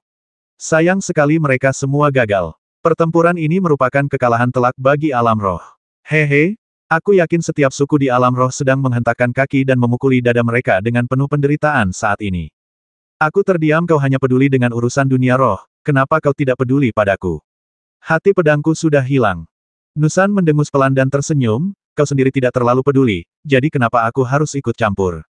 Lagi pula, kau seharusnya terinspirasi oleh penghancuran diri Sui Han Sword Heart. Seperti kata surga, singkirkan apa yang berlebihan dan penuhi apa yang kurang. Hukum yang terukir di Sui Han Sword Heart telah jauh melampaui daya dukung hati pedang kelas 2, jadi meledak bukanlah hal yang buruk. Tubuhmu sangat kuat, sebanding dengan tubuh fisik banyak jenius tingkat ibel kuno yang pernah kulihat. Sekarang tubuh ini tidak memiliki tubuh fisik, surga secara alami akan menutupi kekurangannya, jadi tidak perlu khawatir. Aku mendesah diam-diam. Identitas Nusan terlalu misterius, tetapi latar belakangnya pasti luar biasa. Sepertinya ilmu pedang tingkat 2 bukanlah sesuatu yang transenden di matanya, dan wawasannya tentang makna sejati Tao jauh lebih unggul daripada wawasanku. Saat itu, Nusan tampak mengamatiku dan berkata sambil tersenyum, kamu sudah makan dan minum beberapa hari ini, dan sepertinya kultivasimu belum menurun. Aku melihat kelima kata itu dengan jelas, dan kamu telah membuat kemajuan yang baik. Kamu tidak mengecewakanku. Aku tersenyum. Baiklah, berhenti bicara. Eve-san berkata, tubuh rohku baru saja terbangun. Aku harus terus memperbaiki dan memurnikannya. Aku butuh banyak bahan. Bawa aku ke paviliun 7 dewa. Sudah waktunya bagimu untuk memenuhi janjimu. Aku tak bisa menahan rasa sakit yang kurasakan seperti dugaanku, hubungan kita masih sebatas bisnis, tak ada rasa sayang yang nyata di antara kita. Bahkan dalam hal hubungan, kita tetap harus realistis. Aku membasmi raja-raja seperti Chi Hancuan dan Luo Di tanpa ragu untukmu, yang telah menyinggung dunia roh. Jika aku bertemu wujud asli mereka di alam atas, aku khawatir pertarungan tak terelakkan. Konsekuensi dari pertempuran ini akan sangat buruk. Saya tercengang tubuh guru. Apa maksudmu? Nusan tersenyum tipis. Kau tidak berpikir tokoh-tokoh besar dari dunia roh akan datang ke dunia fana untuk melawanmu secara langsung, kan? Mereka yang melawanmu hanyalah avatar para raja. Mereka yang telah mencapai tingkat raja telah mampu berkomunikasi dengan roh dan mengolah tubuh lain untuk mengasah dan memahami segala sesuatu di dunia fana atas nama mereka. Jadi, Raja Yunhai masih hidup. Tidak, Yunhai benar-benar mati, karena kau membasminya dengan jarum tulang spiritual. Tubuh utama dan klon terhubung oleh jiwa. Jika kau membasmi jiwa klon, jiwa tubuh utama juga akan musnah. Itu bagus, kalau tidak, konsekuensinya akan lebih parah. Nusan tidak dapat menahan tawa dan berkata, apakah kamu tidak takut karma ini akan membawa malapetaka bagimu? Jangan takut, aku khawatir tidak ada bencana yang lebih tragis daripada pertempuran di kota sisik perak. Aku mengerutkan kening, dan teringat adegan di mana inkarnasiku, Bai Xiuluo, sedang bertarung di dunia spiritual virtual hingga anggota tubuhnya hampir patah. Aku selamat dari kematian. Jika aku tidak bertahan satu tarikan napas pun, aku khawatir aku tidak akan bisa berbicara dengan Nusan seperti ini. Saatnya pergi ke paviliun 7 dewa. Saya melihat jam dan menyadari matahari akan terbenam jika saya tinggal lebih lama, jadi saya berteriak. Tak lama kemudian, Tante Yao dan Su Yan keluar bersama-sama mengenakan pakaian musim semi yang sangat indah untuk para gadis Feng Qiyuan. Mereka tampak muda dan tubuh mereka yang anggun dan berlekuk sangat menawan. Mereka mendukung saya di kedua sisi dan berjalan keluar dari Feng Qiyuan. Semua tulang di tubuh mereka patah dan belum pulih, jadi inilah satu-satunya cara. Di jalan utama Wanling College, para mahasiswa terus berdatangan dan pergi berkelompok, masing-masing 3 atau 2 orang. Pohon-pohon willow di pinggir jalan telah tumbuh, menciptakan pemandangan indah pohon-pohon willow yang diselimuti kabut. Hidungku tercium udara segar awal musim semi, dengan aroma tanah dan kolam teratai yang menyegarkan tak terlukiskan. Ini juga tempat yang paling saya nikmati selama masa pemulihan di Feng Qiyuan. Ketenangan di sini jauh melampaui dunia pembasmian di luar sana. Su Yan mengenakan gaun panjang dengan rambut pirang terang tergerai di bahunya, mata besar dan lincah, serta aura dunia lain yang terpancar, seolah-olah seorang peri dari surga telah datang. Dengan sosok ramping dan anggun, serta kaki jenjang seputih salju yang terbalut sepatu bot, ia tampak anggun dan elegan. Begitu keluar dari Feng Qiyuan, ia langsung menjadi pusat perhatian para lelaki. Bersamanya, ada seorang gadis bernama Tante Yao yang tak kalah cantik. Ia mengenakan gaun yang sama, dengan mata besar dan cerah, sepasang mata biru yang indah, dan rambut panjang abu-abu kecoklatan tergerai di bahunya bagai air, memancarkan cahaya redup, sungguh luar biasa cantiknya. Kami langsung menjadi pusat perhatian di jalan ini, terutama seragam sekolah Feng Qi College yang berbeda dari 2 perguruan tinggi lainnya. Seragam-seragam itu dibuat khusus dan sangat langka. Alhasil, mahasiswa lain terkesima saat melihatnya. Seragam ini melambangkan status tertinggi di Wanling College. Feng Qi College, pemimpin dari 3 perguruan tinggi tersebut, menarik perhatian. Meskipun Jianxin telah tiada, Rerun Dewa Roh segala hal masih ada di sini. Persepsi spiritualku masih sama kuatnya seperti sebelumnya, dan aku dapat mendengar dengan jelas semua diskusi di sekitarku, entah aku mau mendengarnya atau tidak. Mereka adalah 3 jenius Feng Qiyuan, Bu Yixian, Su Yan, dan Tante Yao. Sepertinya, mereka adalah pasangan yang bahkan para dewa pun iri. Aku benar-benar tidak tahu dari mana Bu Yixian mendapatkan keberuntungan sebesar itu sehingga dia bisa menggendong wanita cantik seperti Su Yan dan Tante Yao dalam pelukannya. Seorang anak laki-laki berkata dengan masam. Pertempuran di kota Yinlin terlalu brutal. 3 orang dari Akademi Yundong tewas, dan hampir semua orang dari Akademi Feng Qi juga terluka. Bu Yixiwan sangat istimewa. Demi melawan orang kuat tingkat raja dari klan kegelapan di alam roh Void, ia bahkan meledakkan jantung pedang kelas 2 miliknya. Itu adalah jantung pedang kelas 2, dan ia menyerahkannya tanpa ragu. Bu Yixiwan memang telah membayar terlalu mahal untuk dunia spiritual, dan imbalan apapun yang ia dapatkan tidaklah cukup. Beberapa anak laki-laki melirik dengan kagum. Konon, Bu Yixiwan memang Bai Xiuluo yang legendaris di jalan pembasmian pucat. Ia menunjukkan kekuatan Xiuluo dalam pertempuran kota Yinlin dan menyapu bersih segalanya. Entahlah, asal-usul Bai Xiuluo merupakan berkah atau kutukan. Bagaimanapun, perubahan Bai Xiuluo adalah sebuah bencana. Mungkin, beberapa orang khawatir. Berhenti bicara, Bu Yixiwan berubah menjadi Bai Xiuluo untuk memperjuangkan dunia spiritual. Jika dia tidak membasmi 3 raja di dunia spiritual virtual, klan kegelapan mungkin telah menembus tembok kehidupan. Apa kau masih berpikir kita bisa berlatih dan belajar dengan aman di akademi sekarang? Beberapa siswa mulai marah. Beberapa orang menghela napas dalam-dalam, sayang sekali. Bu Yixiwan dulunya adalah orang nomor 1 di Akademi Wanling. Sekarang tanpa hati pedang tingkat kedua, dia tidak bisa lagi menunjukkan kekuatan alam kendali surgawi. Kekuatannya telah jatuh ke dasar. Seorang jenius tak tertandingi telah gugur. Perebutan posisi nomor 1 di Akademi Wanling selanjutnya kemungkinan besar akan terjadi antara Su Yan dan Luo Yan. Ya, sungguh disayangkan. Bu Yixiwan telah berkorban begitu banyak untuk dunia spiritual. Saya berharap surga berbelas kasih dan memberinya kesempatan lagi untuk menebusnya. Jika tidak, dunia spiritual kehilangan seorang jenius berbakat dengan masa depan tak terbatas seperti itu sama saja seperti kehilangan lengan. Kami tidak mengatakan apa-apa, tetapi kata-kata semua orang terdengar. Su Yan memegang lenganku, matanya sedikit merah, dan berkata, jangan dengarkan omong kosong mereka. Sui Han Jianxin pasti akan terlahir kembali. Yah, mungkin. Aku tersenyum tipis, tetapi aku tahu dalam hatiku bahwa aura yang ditinggalkan Sui Han Jianxin di Rerun Dewa segala hal telah lenyap, bahkan akarnya pun telah hilang. Keinginan untuk membangkitkan kembali Sui Han Jianxin hanyalah sebuah fantasi, tetapi aku percaya bahwa selama aku memahami hukum Tao, kekuatanku akan tetap ada, hanya saja mungkin akan terwakili dengan cara yang berbeda. Paviliun 7 Dewa tetap makmur seperti sebelumnya. Banyak praktisi spiritual yang mengunjungi tempat itu, dan tempat itu penuh sesak. Ternyata hari ini ada lelang, dan banyak barang langka yang dilelang.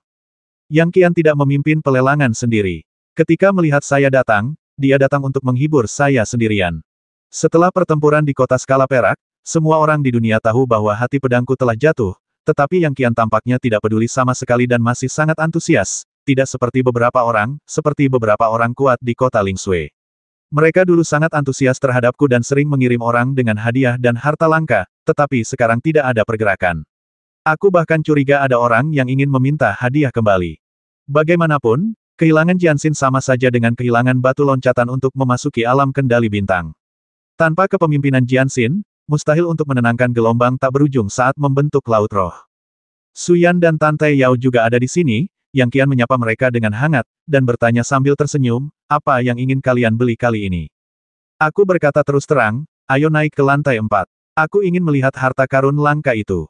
Baiklah, ayo, hati-hati di tangga. Yang Qian berjalan di depan, dengan sepasang kaki ramping seputih salju yang terbalut rok pendek seragam, dan bokongnya yang bulat dan kencang bergoyang mengikuti langkahnya, dengan pesona yang mampu memikat siapapun.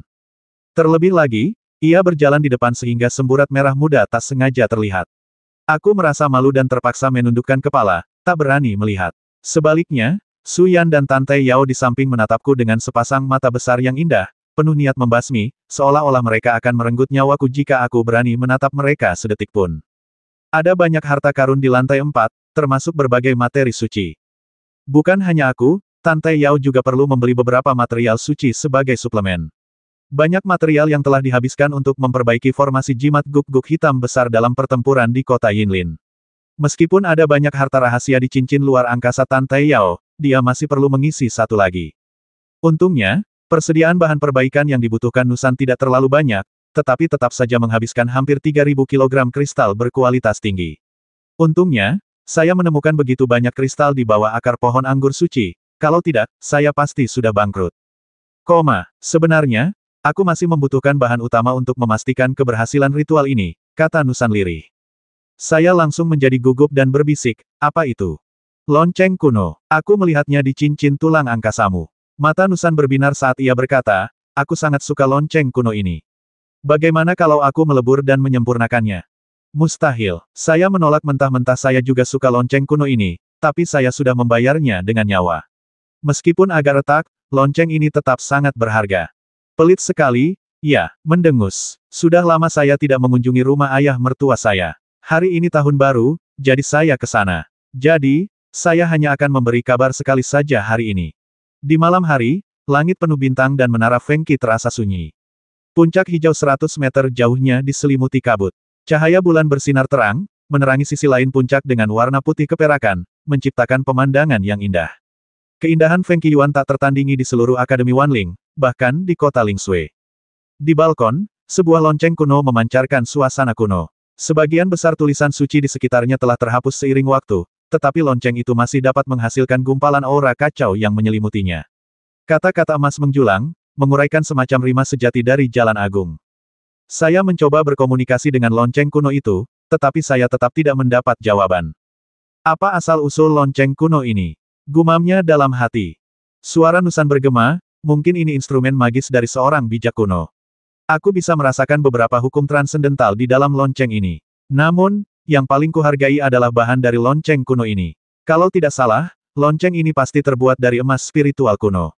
Bahan ini sangat langka dan kekuatannya jauh melampaui imajinasi. Pantas saja lonceng ini mampu menahan 2 jimat tingkat dewa tanpa hancur. Bahkan setelah jantung pedangku meledak, hanya ada beberapa retakan. Aku gembira dan berkata, mungkinkah lonceng ini bisa menjadi senjata pertahananku yang sempurna? Nusan tersenyum dan berkata, pertama-tama, kau harus mengamati rima sejati yang terekam dalam lonceng kuno itu. Soal menggunakannya sebagai senjata pertahanan, itu bukan hal yang mustahil. Setidaknya hanya ada sedikit orang di dunia ini yang bisa memecahkan lonceng kuno ini. Ancient Spirit Gold, apakah bahan ini sangat mahal? Tanyaku. Tergantung kapan. Nusan berkata dengan tenang, di era di mana banyak raja manusia dan ratusan orang suci menaklukkan negeri ini, emas spiritual kuno ini sungguh luar biasa. Makhluk transenden dapat melepaskan efek ajaib emas spiritual kuno hingga batas maksimal. Namun, di antara makhluk-makhluk kuat di dunia ini, saya khawatir hanya sedikit yang dapat mengenali nilainya. Dengan kata lain, kelangkaan emas spiritual kuno terletak pada apakah seseorang dapat melepaskannya.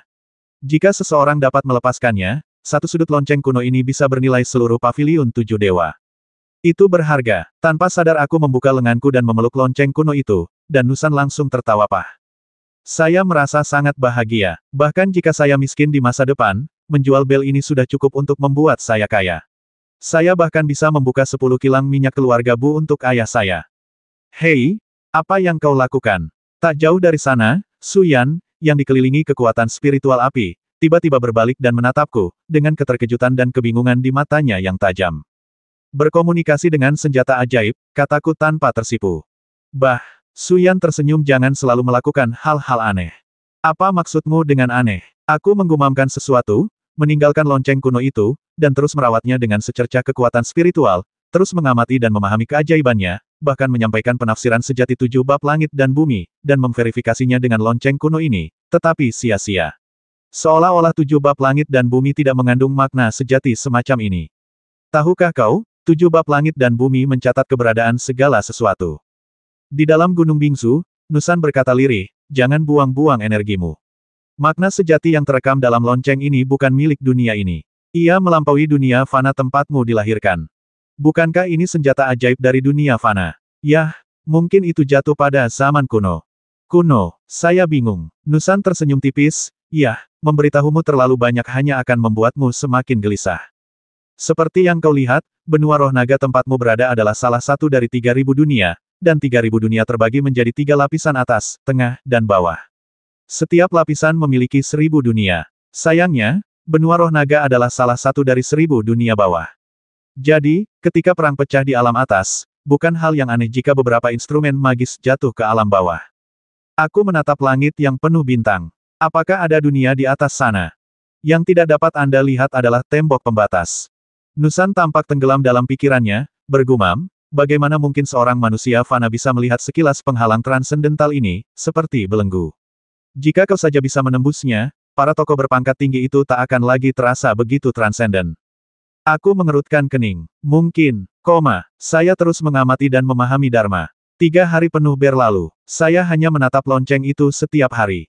Hingga suatu saat, saya tiba-tiba menyadari bahwa ada aura berbeda yang menyelimuti lonceng kuno itu, dan untayan simbol-simbol kompleks muncul, sungguh pemandangan yang spektakuler. Aku mengerti. Aku diam-diam gembira. Nusan juga terkejut, kamu benar-benar memahaminya. Ini adalah metode kebangkitan dan kejadewa. Dalam sekejap, saya seakan melihat pemandangan zaman kuno atau bahkan prasejarah, ketika ratusan orang suci menaklukkan dan para pahlawan membanggakan dunia. Itu adalah era ketika orang-orang luar biasa muncul dalam jumlah besar, dan orang-orang kuat muncul satu demi satu. Beberapa dari mereka memiliki sosok yang dapat mencapai langit, dan dapat mengguncang langit dan bumi dengan lambaian tangan mereka. Beberapa dari mereka hanya menunjukkan sepasang mata, tetapi seberkas tatapan mereka tampaknya mampu melahap dewa dan iblis. Era ini menghasilkan orang-orang luar biasa dalam jumlah besar, ratusan orang suci bersaing, dan raja manusia yang tak terhitung jumlahnya dan bahkan kaisar manusia bangkit dan jatuh, yang sungguh disayangkan. Keberhasilan atau kegagalan akan bertahan selamanya dan akan diserahkan kepada generasi mendatang untuk menilainya. Lonceng kuno ini tidak merekam dharma sejati apapun, melainkan hanya mengandung makna sejati Dao Agung. Namun, lonceng ini memungkinkan orang-orang terbuai olehnya, menghargai keanggunan para bijak kuno, dan mendapatkan wawasan tentang dunia orang-orang yang benar-benar berkuasa. Hal ini memiliki pengaruh yang luar biasa pada kondisi pikiran dan kultivasi saya, dan bisa dibilang merupakan langkah yang perlu. Jika tidak, saya hanya bisa berdiam diri di tempat dan berpuas diri. Di rerun dewa spiritual segala sesuatu, terdapat gumpalan energi putih yang kacau, melayang di antara pegunungan kuno, penuh dengan roh peri dan vitalitas yang agung. Setelah kehilangan penguasa hati pedang, rerun dewa spiritual segala sesuatu ini tidak menjadi sunyi, melainkan tampak lebih penuh vitalitas, sungguh menakjubkan. Namun, saya menyadari bahwa hukum-hukum yang tercatat dalam lonceng kuno tampaknya telah ditegaskan dalam rerun dewa segala hal saya. Inilah aturan yang hilang dalam rerun dewa segala hal, dan sekarang sedang disempurnakan.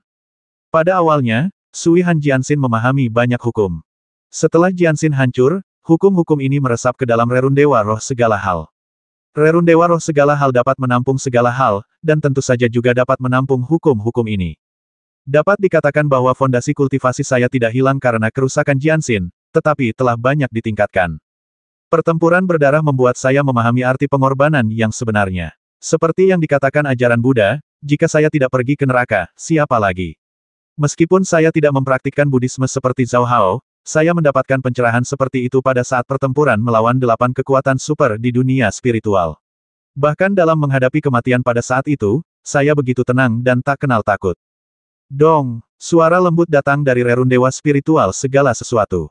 Suaranya sangat lembut, tapi membuat seluruh tubuhku bergetar, dan aku merasa seperti tercerahkan.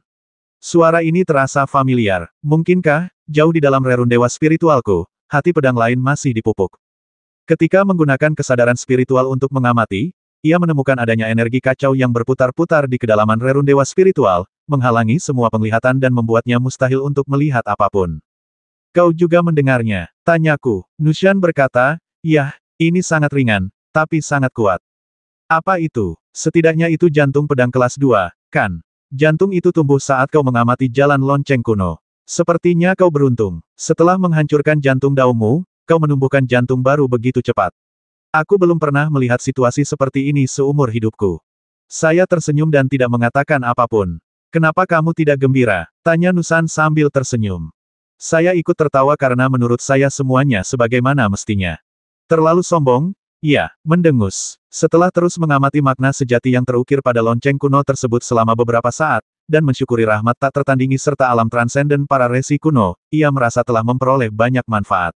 Namun, ia tidak memaksakan diri untuk berlatih. Setelah menyesap teh bergizi yang diseduh oleh Tante Yao, ia pun tertidur, membiarkan tubuhnya rileks sepenuhnya dan memasuki kondisi kultivasi yang mengalir.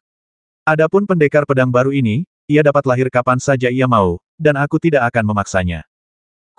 Keesokan harinya, setelah bangun pagi, mencuci piring, dan sarapan, Suyan dan Tante Yao berdandan cantik dan bertanya, kita mau pergi kemana hari ini? Perpustakaan, kataku. Oh, kamu mulai belajar hari ini. Di pagi hari, perpustakaan Akademi Wanling diselimuti kabut, dan burung-burung berkicau di kedua sisi jalan kuno. Suasananya begitu sunyi. Selain aku, Suyan, dan Tante Yao, banyak juga orang yang datang ke sini untuk berlatih. Tidak semua murid hanya mengejar kekuasaan. Banyak juga murid yang ingin menimba ilmu. Ada banyak buku kuno di perpustakaan Akademi Wanling yang diminta dari Tanah Suci, Gunung Longwu, dan sekte-sekte lainnya. Sepupuku dan dekan Sisian selalu mendapatkan banyak hal baik sendiri. Perpustakaan ini memiliki total 7 lantai. Hanya mahasiswa dari 3 perguruan tinggi besar yang berhak memasuki lantai 5, 6, dan 7. Konon, banyak di antaranya yang menyimpan buku-buku terlarang yang legendaris di lantai 7. Hanya mahasiswa dari perguruan tinggi Fengqi, Luoyan, dan Luowan yang berhak masuk, sehingga biasanya hanya sedikit orang yang datang ke sini.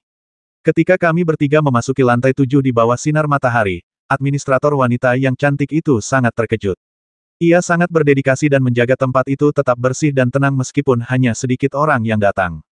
Setelah menunjukkan kartu pelajar Fengqi Yuan, kami masuk dengan lancar dan masing-masing memilih buku yang ingin kami baca.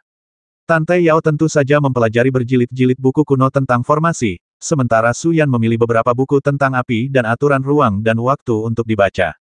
Sedangkan aku, duduk berhadapan dengan kedua gadis itu dengan setumpuk buku di tanganku dan belajar dengan tenang. Bab Kirin tentang teknik pengendalian api, fragmen teknik petir, fragmen teknik Phoenix, catatan Raja Manusia, menelusuri perang kuno. Oh, Tuan Bu, Anda membaca banyak hal. Tante Yao melirikku dan terkekeh.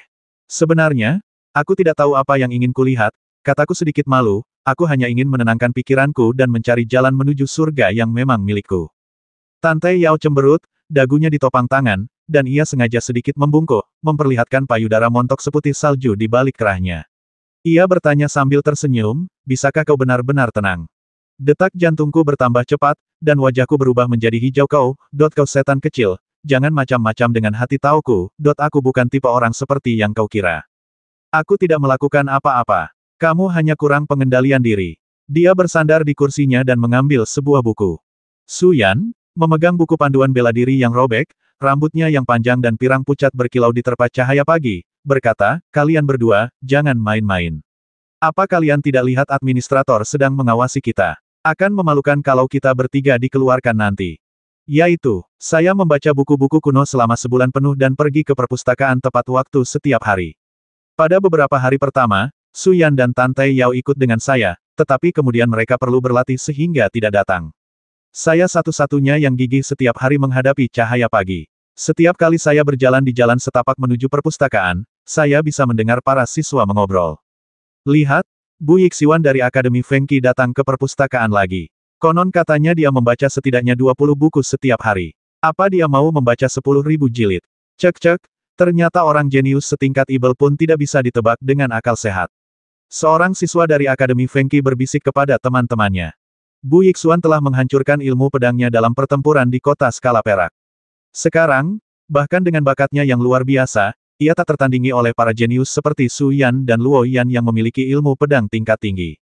Jadi, apakah ia sekarang belajar dengan giat, berharap dapat mengandalkan hukum dunia untuk membangun kembali kejayaannya? Kuharap ia bisa berhasil. Lagi pula, ia menjadi seperti ini demi dunia spiritual. Sayang sekali seorang jenius yang tak tertandingi seperti itu sampai harus belajar setiap hari. Namun, setelah kematian Kenshin, dia tidak menyerah, melainkan terus berjuang. Karakter berkemauan keras meskipun cacat seperti ini patut diteladani. Seorang pemuda bermata seperti api badak berkata, membuatku ingin menamparnya sampai mati. Perpustakaan itu terletak di kompleks istana yang menyerupai menara. Kabut pagi masih menyelimuti lantai 7, memberi orang-orang perasaan seperti berada di negeri dongeng. Bahkan gumpalan kekuatan spiritual yang kaya melayang masuk dari jendela bagai pita sutra. Saya duduk di meja dekat jendela, menarik napas dalam-dalam, dan merasa segar kembali. Saat itu, saya mendengar detak jantung lain di kedalaman rerun dewa spiritual. Setelah sebulan, jantung pedang baru ini akhirnya berdetak lagi. Sungguh langka. Aku agak terdiam, sepertinya roh pedang ini agak pemalu. Aku tidak tahu kapan ia akan benar-benar terungkap. Saat itu, sebuah pikiran spiritual muncul dari gelang transmisi suara. Itu suara sepupuku Xiaoxuan, aku kembali. Silakan datang ke ruang pertemuan. Tetua kedua Tanah Suci ada di sini dan ada sesuatu yang ingin diumumkan. Oh, aku meletakkan buku kuno itu dan langsung menuju aula pertemuan. Sesampainya di sana, aku mendapati Feng Qingyi, Su Yan, dan Tang Kueran juga ada di sana. Selain itu, ada sekelompok tetua, wali, dan beberapa biksu muda dari Tanah Suci. Salah satu pemuda itu memiliki alis sebening pedang dan mata seterang bintang. Seberkas cahaya suci terpancar dari matanya. Ada sensasi geli yang luar biasa. Itu Jianxin, dan dia sangat familiar. Orang ini memiliki hati pedang Suihan tingkat 2. Dia orang yang luar biasa, mengapa dia datang ke Wanling College? Saya sedikit terkejut, lalu sepupu saya meminta saya untuk duduk di sebelahnya. Dia berdebu dan bahunya berembun. Jelas sekali dia baru saja kembali ke Akademi Wanling. Aku menghampirinya dan bertanya dengan khawatir, "Kakak, apakah kutukan teknik cahaya lilin sudah terangkat?" "Tentu saja, bukan masalah besar." Ia mengerutkan bibir dan tersenyum. "Mari, kuperkenalkan. Ini tetua kedua Tanah Suci. Dia yang bertanggung jawab atas segalanya sementara tetua pertama sedang menyendiri." "Ya, aku telah bertemu dengan tetua kedua." Tetua kedua, dengan aura keabadian dan jubah putih, tersenyum tipis dan berkata, "Sahabat muda, tak perlu sopan santun. Kau adalah salah satu penerus Tanah Suciku, jadi tak perlu ada upacara megah seperti itu." Aku duduk dan menatap Suyan dan Tang Kueran. Mereka berdua menatapku dengan bingung, seolah-olah mereka tidak tahu apa yang akan terjadi.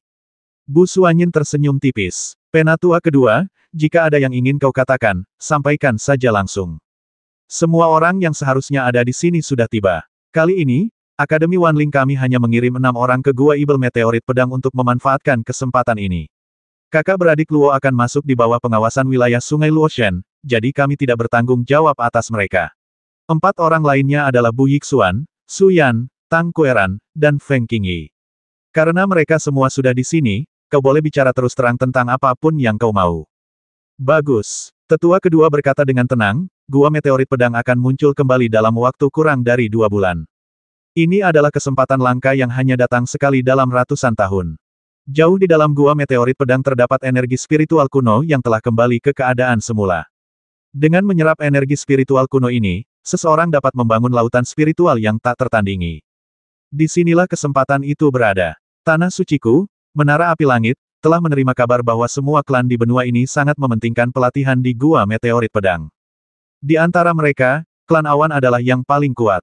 2 dari 4 tuan muda kerajaan Awan dikatakan telah memangkas kultivasi mereka sendiri dan jatuh kembali ke alam kekaisaran surgawi untuk menemukan kesempatan besar di Gua Meteorit Pedang. Selain itu, klan kegelapan juga sedang bergerak dan akan mengirim sekelompok jenius. Beberapa sekte kuno yang telah diam selama ribuan tahun juga siap untuk bergerak. Pertempuran untuk Gua Meteorit Pedang kali ini pasti akan sangat sengit. Siapapun yang dapat mencapai kesempatan langka dari Laut Spiritual 9 lapis akan menjadi salah satu penguasa masa depan. Sisian menyipitkan matanya lalu. Tetua kedua berkata, "Perkenalkan mereka dulu. Kali ini, Tanah Suci akan mengirimkan puluhan jenius ke negeri pedang jatuh. Yang terkuat di antara mereka adalah yang di sebelah kiriku, bernama Mu Lingyu, yang menempati peringkat pertama di antara 18 urutan warisan Tanah Suci. Mu Lingyu adalah pemuda pemilik hati pedang air dingin. Ia berdiri dengan tubuh ramping dan berkata dengan hormat, 'Namaku Mu Lingyu. Aku memberi hormat kepada Valkyrie dan Dewa Bela Diri Sisian. Aku punya firasat buruk,' dan menatap Suyan. Aku mendapati dirinya, Tang Kueran, dan Feng Qingyi mengerutkan kening, seolah-olah semua orang merasa ada yang tidak beres. Seperti yang diharapkan, tetua kedua angkat bicara, alasan komunitas kultivasi spiritual kita mampu mengalahkan musuh-musuh kuat dalam pertempuran di alam kuno dan kota skala perak adalah karena kita bersatu dalam mempertahankan kejayaan abadi yang telah diciptakan oleh leluhur kita. Oleh karena itu, kita harus bersatu dalam pertempuran memperebutkan tanah pedang kali ini dan meraih kesempatan terbesar bersama-sama. Sisian mengangguk kita harus sepakat." Tetua kedua menatap Mu Lingyu, matanya penuh pujian, dan berkata, "Mu Lingyu adalah anak yang sangat berbakat. Di usianya yang baru 26 tahun, ia telah mencapai puncak alam kendali bintang dan akan segera menjadi Raja Manusia setengah langkah. Ia layak disebut sebagai murid terkuat di Tanah Suci kita dan yang pertama dari 18 penerus di Tanah Suci. Demi kesempatan ini, ia bahkan menghancurkan laut spiritualnya sendiri dan turun ke puncak alam kendali langit. Jadi maksudku, begitu kita memasuki Gua Ibel Meteorit Pedang, semua jenius spiritual harus mengikuti jejak Mu Lingyu, dan bersama-sama mereka akan melawan ras alien dan merebut kekayaan. Jika Mu Lingyu bisa mendapatkan kesempatan nyata dan membentuk laut spiritual 9 lapis, itu sama saja dengan menciptakan seorang jenius abadi bagi dunia spiritual kita, yang mampu bersaing dengan para pewaris dunia spiritual klan kegelapan dan klan awan." "Tunggu sebentar." Mata indah Bu Suanyin berbinar-binar saat ia bertanya, "Penatua kedua, bisakah kau mengerti bahwa begitu kita memasuki Gua Ibel Meteorit Pedang, Bu Yixuan, Su Yan, dan yang lainnya harus mematuhi perintah Mu Lingyu, dan ketika mendapat keberuntungan, Mu Lingyu harus menerimanya terlebih dahulu." Tetua kedua tersenyum tipis, "Suanyin, pemahamanmu agak menyimpang. Orang tua ini tentu saja tidak bermaksud begitu. Kompetisi Dao Agung ini, aku hanya ingin para jenius muda di dunia spiritual berhenti saling membasmi dan saling membantu. Lagi pula, meskipun Bu Yixuan juga merupakan urutan warisan Tanah Suci, tapi, lagi pula, hati pedangnya telah hancur dan dia tidak lagi berada di puncak. Dalam sekejap, Bu Xuanyin seperti tersengat. Tanpa amarah, ia tampak mengintimidasi. Aura transenden menyelimuti sekelilingnya, menyebabkan wajah tetua kedua berubah. Xuanyin, kau jangan marah dulu. Bu Xuanyin berkata dengan dingin, penatua kedua, apakah maksudmu karena Mu Lingyu telah memotong kultivasinya sendiri dan memiliki hati pedang kelas 2, para jenius kultivasi spiritual lainnya hanya bisa menjadi umpan meriamnya, mempertaruhkan nyawa mereka untuk memperjuangkan kesempatan baginya.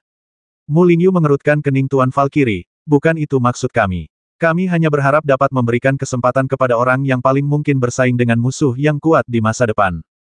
Bu Xuanyin menggebrak meja pelan dan berdiri, dengan sedikit amarah di matanya yang indah. Ia berkata, apakah kau bilang kaulah yang paling mungkin bersaing dengan klan kegelapan dan klan awan di masa depan?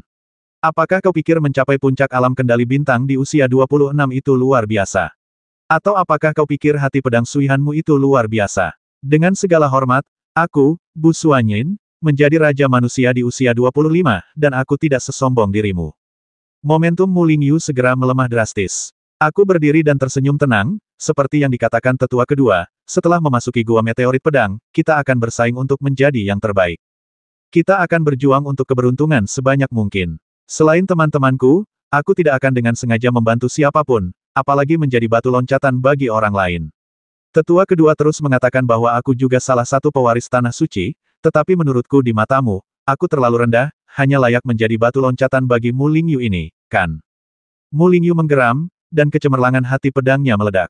Ia tampak seperti pedang dewa yang muncul dari dunia. Bu Yixuan, kau terlalu sombong. Apa hakmu berbicara seperti itu kepada tuanku? Aku menggertakkan gigi, dan rerun dewa segala hal bersinar terang. Prototipe jantung pedang misterius yang tersembunyi jauh di dalam rerun dewa tampaknya merasakan amarahku dan mengeluarkan tekanan yang cukup untuk menandingi jantung pedang Suihan.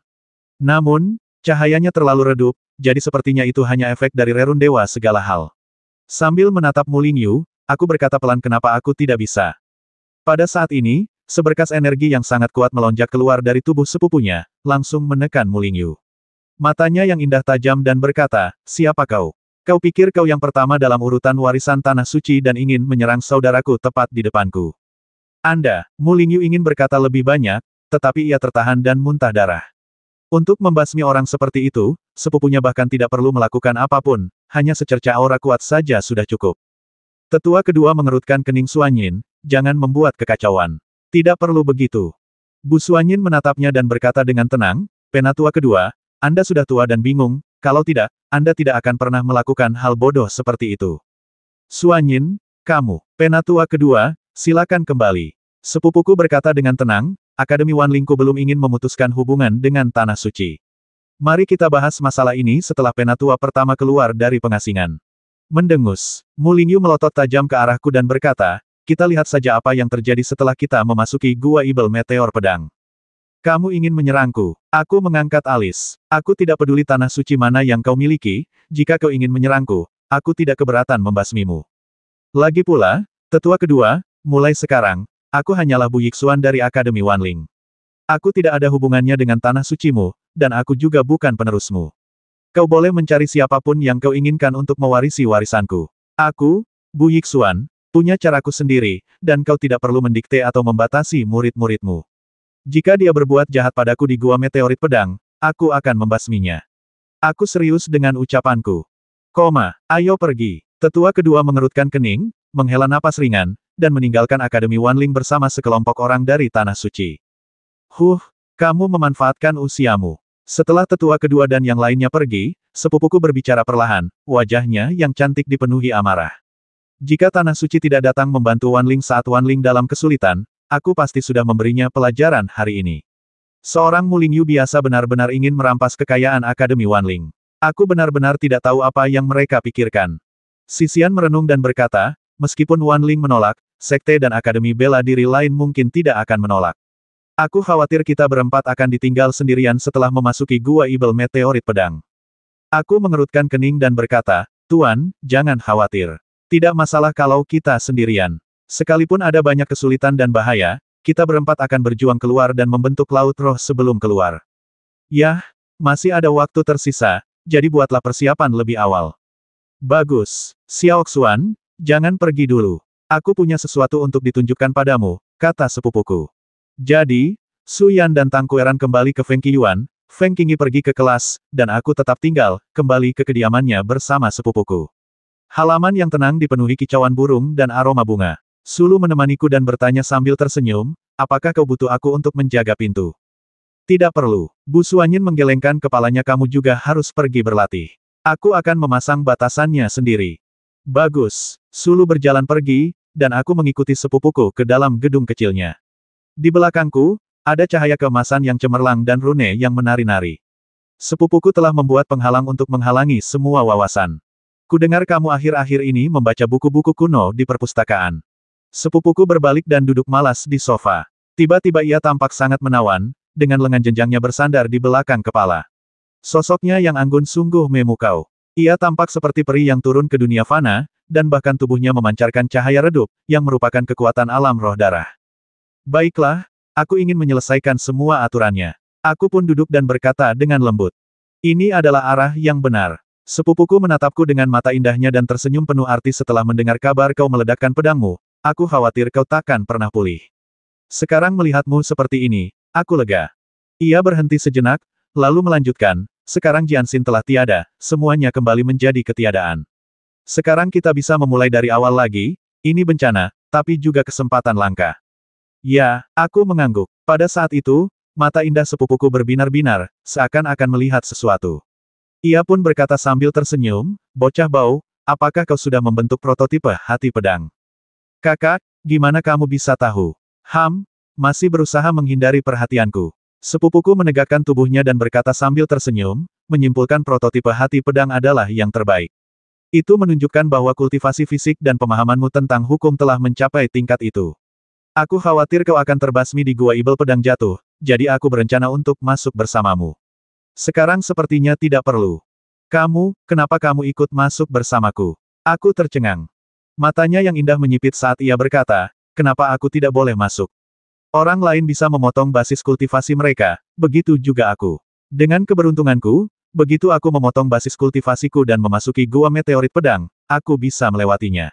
Membantumu menemukan peluang terbesar jelas bukan masalah. Dari Raja Manusia yang memotong kultivasinya sendiri hingga Tianyu. Ini terlalu gila, aku menggelengkan kepala. Sepupuku mengerutkan bibir merahnya dan berkata, bukan apa-apa. Kalau aku benar-benar memangkas kultivasiku sendiri, aku yakin bisa mendapatkan kembali gelar Raja Manusia dalam sebulan. Itu hanya mengulang jalan yang sudah kutempuh. Bukan apa-apa, tapi rekormu belakangan ini terlalu gemilang, terutama pertempuran di Istana Naga Sejati di Laut Cina Timur. Pertempuran itu menggemparkan dunia dan telah lama menarik perhatian berbagai kekuatan. Orang-orang sepertimu disebut orang-orang luar biasa, dan kekuatan lain tidak akan pernah membiarkanmu berkembang. Dia mengangguk dan berkata pelan, begitu kamu memasuki gua Ibel Jatuh Pedang, kemungkinan besar kamu akan menjadi sasaran kritik publik. Saya terkejut mengapa kamu begitu yakin. Bu Suanyin tersenyum santai, mengangkat tangannya untuk melepas jubahnya dan menggantungkannya di samping sofa, lalu berkata, sangat mudah. Aku sudah melalui semuanya, baik itu menyelesaikan laut spiritual maupun melangkah ke Raja Manusia, aku berhasil melakukannya sambil diburu. Apa kau pikir adikmu hidup dengan mudah selama ini? Bahkan, ada musuh yang selalu berencana membasmiku, tetapi mereka tidak mampu melakukannya. Aku tahu bahwa klan awan dan klan kegelapan sudah menganggapku sebagai duri dalam daging mereka. Mungkin ada lebih dari 2 ras ini. Kau harus tahu bahwa ada ratusan ras di benua roh naga, jauh lebih banyak daripada yang orang-orang lihat. Beberapa sekte dan aliran kuno tersembunyi dari dunia. Kau mungkin bertemu mereka di gua Ibel Meteorit Pedang, terutama sekte kuno yang diwarisi dari zaman kuno. Kau harus sangat berhati-hati dan waspada. Matanya berbinar dan alisnya sedikit berkerut. Sekolah kuno yang mana? Tanyaku. Kuil kuno. Sepupuku mengerutkan bibir merahnya dan berkata, kuil kuno telah ada di dunia selama puluhan ribu tahun, tak terkalahkan. Semua anggotanya sangat kuat, bahkan bintang-bintang yang sedang naik daun di alam Tianyu pun tidak mudah dihadapi. Jadi, jika kau bertemu seseorang dari kuil kuno di Gua Ibel Jianyun, kau harus berhati-hati. Hindari mereka jika bisa, tetapi jika tidak bisa, kau harus membasmi mereka sepenuhnya. Jernih. Oke, jangan pergi kemanapun hari ini. Tetaplah di sini bersamaku. Aku akan mengajarimu sebuah metode. Oh, sepupu saya tersenyum tipis, dan tiba-tiba, gumpalan kekuatan api menyembur dari tubuhnya yang anggun. Simbol-simbol muncul di sekelilingnya, dan di ruang sempit itu, sebuah dunia kecil yang dipenuhi kekuatan api misterius terwujud. Setiap simbol mengandung makna sejati Tao yang luar biasa agung. Api yang datang ke arah kami ternyata lembut, dan orang-orang tidak merasakan keganasan api itu. Rasanya seolah-olah penuh vitalitas. Ini bagian dari dunia api ekstrim, katanya lembut. Saya sangat terkejut saudari, Anda. Anda telah memahami hati Dao api pamungkas tingkat pertama.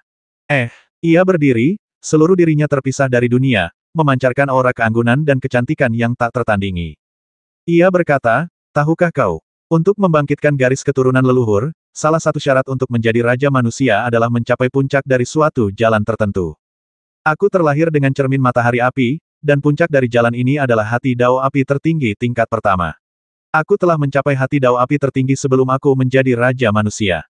Apa yang kau lihat adalah dunia api tertinggi yang dipadatkan oleh hati Dao api tertinggi, yang berisi misteri hukum dunia api. Mungkin ini akan membantu ilmu pedangmu yang baru lahir. Aku akan memberimu waktu 1 hari untuk mengamati dan memahaminya. Aku akan berada di sini bersamamu. Baiklah, terima kasih banyak, Kak. Anak bau, kenapa kamu begitu sopan? Pantas saja sepupuku menyegel semuanya di sini. Jadi begitulah. Saat itu, gelombang getaran dipancarkan dari Bing Zu San di cincin tulang ruangku. Sepertinya kesadaran Nusan telah terbangun, tetapi dengan cepat terhalang oleh pikiran spiritual sepupuku. Nusan sedikit kecewa. Sekilas saja, pelit sekali. Saya juga pernah mempelajari aturan api, tetapi tidak mendalam. Namun, saya juga pernah menyempurnakan mutiara api kekacauan sebelumnya, jadi saya cukup familiar dengannya. Setelah membaca sebentar, saya langsung terhanyut dalam pemahaman dunia api ekstrim. Dalam waktu kurang dari sebatang dupa, terdengar suara bang lain dari dalam rerun dewa spiritual tubuh saya, dan jantung pedang yang baru itu seakan berdetak lagi. Dulu, hanya berdetak sebulan sekali, tapi kali ini berdetak sekali hanya dengan mengamati Dharma untuk sebatang dupa. Dunia api ekstrim ini sungguh luar biasa, dan telah sangat menginspirasi serta bermanfaat bagi ilmu pedangku. Sepupu saya pun merasakannya. Ia menatap saya dengan mata berbinar dan tersenyum tipis. Lalu ia mengambil majalah untuk dibaca. Dunia api ekstrim muncul satu persatu di sekitarnya, tetapi semua itu tidak memengaruhi suasana hatinya yang santai dan nyaman. Setelah beberapa saat, kurang dari sebatang dupa, denyut nadi Kenshin berdetak lagi, dan itu menjadi lebih jelas. Aku tenggelam dalam mengamati dan memahami hukum-hukum dunia api ekstrim, lalu mengesampingkannya. Penguasaanku atas aturan api dan hukum-hukum yang ada di rerun dewa spiritual diverifikasi satu persatu, yang membuka jalan bagi penyelesaian hati pedang sejak awal. Entah berapa lama, rasanya seperti melihat api tak berujung datang dan menyapu segalanya. Di tengah kobaran api, samar-samar aku bisa melihat para dewa memegang senjata dan menaklukkan langit dan bumi. Mereka adalah penguasa hukum api. Saat itu, aku bisa melihat sebagian kekuatan para dewa kuno ini termanifestasi dari jantung Jihuo Dao, dan aku merasakan banyak manfaat. Dalam sekejap mata, para dewa di udara menghilang satu persatu, berubah menjadi jejak api yang jatuh ke rerun dewa spiritual segala sesuatu, diam-diam terpatri pada jantung pedang baru yang belum muncul. Namun, saya merasakan dengan jelas bahwa meskipun saya tidak tahu tingkat atau jenis hati pedang baru itu, ia mampu merespons kekuatan dunia api yang ekstrim ini. Pada saat ini, ter-ATS muncul di rerun dewa spiritual segala sesuatu. Itu adalah manifestasi dari aturan es dan embun beku dari satu pedang dan satu dunia. Kemudian, cahaya ilahi yang luar biasa bangkit, dan cahaya keemasan yang tak terhitung jumlahnya melesat keluar dari kedalaman rerun dewa spiritual, berubah menjadi para pahlawan yang menunggang kuda perang, binatang buas, dan burung-burung ilahi, memegang senjata ilahi untuk menaklukkan dunia. Suara pembasmian dan raungan mengguncang langit, memancarkan konsepsi artistik penaklukan yang tak berujung. Proses ini berlangsung lama. Ketika saya membuka mata, saya mendapati langit di luar sudah gelap. Dunia api yang ekstrim bagaikan cetak biru yang tercetak di rerun dewa spiritual saya. Mustahil untuk memahami semuanya sekaligus. Akan butuh waktu lama untuk memahaminya satu persatu secara alami. Sepupuku melipat tangannya, menatapku dengan tatapan muram. Ia tersenyum tipis dan berkata, kau hampir mencapai puncak alam kekaisaran surgawi di 3 jalur dunia sungai es, dunia api ekstrim, dan dunia penaklukan. Aku sangat penasaran tentang asal-usul hati pedang yang kau asuh ini. Ketiga kekuatan ini bahkan tidak bisa membangkitkannya. Itu bukan hati pedang sungai es kelas 1, juga bukan hati pedang api ekstrim, dan bahkan lebih kecil kemungkinannya lagi hati pedang penaklukan. Apa itu? Aku menggelengkan kepala. Entahlah, tapi aku bisa merasakan kekuatan yang dimilikinya 5 kali lebih kuat daripada Sui Han Jianxin. Begitu benar-benar terbangun, kekuatannya akan luar biasa. Yah, kalau kita bisa membangkitkannya dalam 2 bulan, itu akan jadi kartu truf yang ampuh dalam pertempuran melawan gua meteorit pedang. Ngomong-ngomong, itu juga bisa membantu Xiaoyan, Kueran, dan Feng Qingyi meraih peluang mereka sendiri. Jernih. Saat itulah saya menyadari bahwa penggunaan Dao Heart Api Ekstrim membuat seluruh ruangan memanas dengan cepat, seolah-olah seperti pengukus. Sepupu saya telah melepas mantelnya dan hanya mengenakan kemeja wanita putih yang indah dengan 2 kancing terbuka, memperlihatkan kulit putih salju yang montok dan bergelombang, yang begitu mempesona dan membuat orang tak bisa menahan diri untuk tidak terpikat. Sosoknya sungguh luar biasa, ditambah dengan wajah yang sempurna dan cantik, daya tariknya bagi para pria telah mencapai titik ekstrim. Tiba-tiba, perutku terasa kosong. Aku menelan ludah dan berkata, "Kak, aku mau." Dia melirikku sekilas dan berkata, "Tidak." Aku terbatuk dan berkata, "Aku cuma mau ngajak kamu makan sup daging kambing. Aku lapar." Wajah cantiknya memerah. "Oh, ayo pergi." Malam sudah larut, di awal musim semi, angin dingin bertiup. Sepupuku mengenakan jaket windbreaker hitam, tampak gagah. Tidak banyak orang di jalan, jadi wajar saja ia menggandeng tanganku.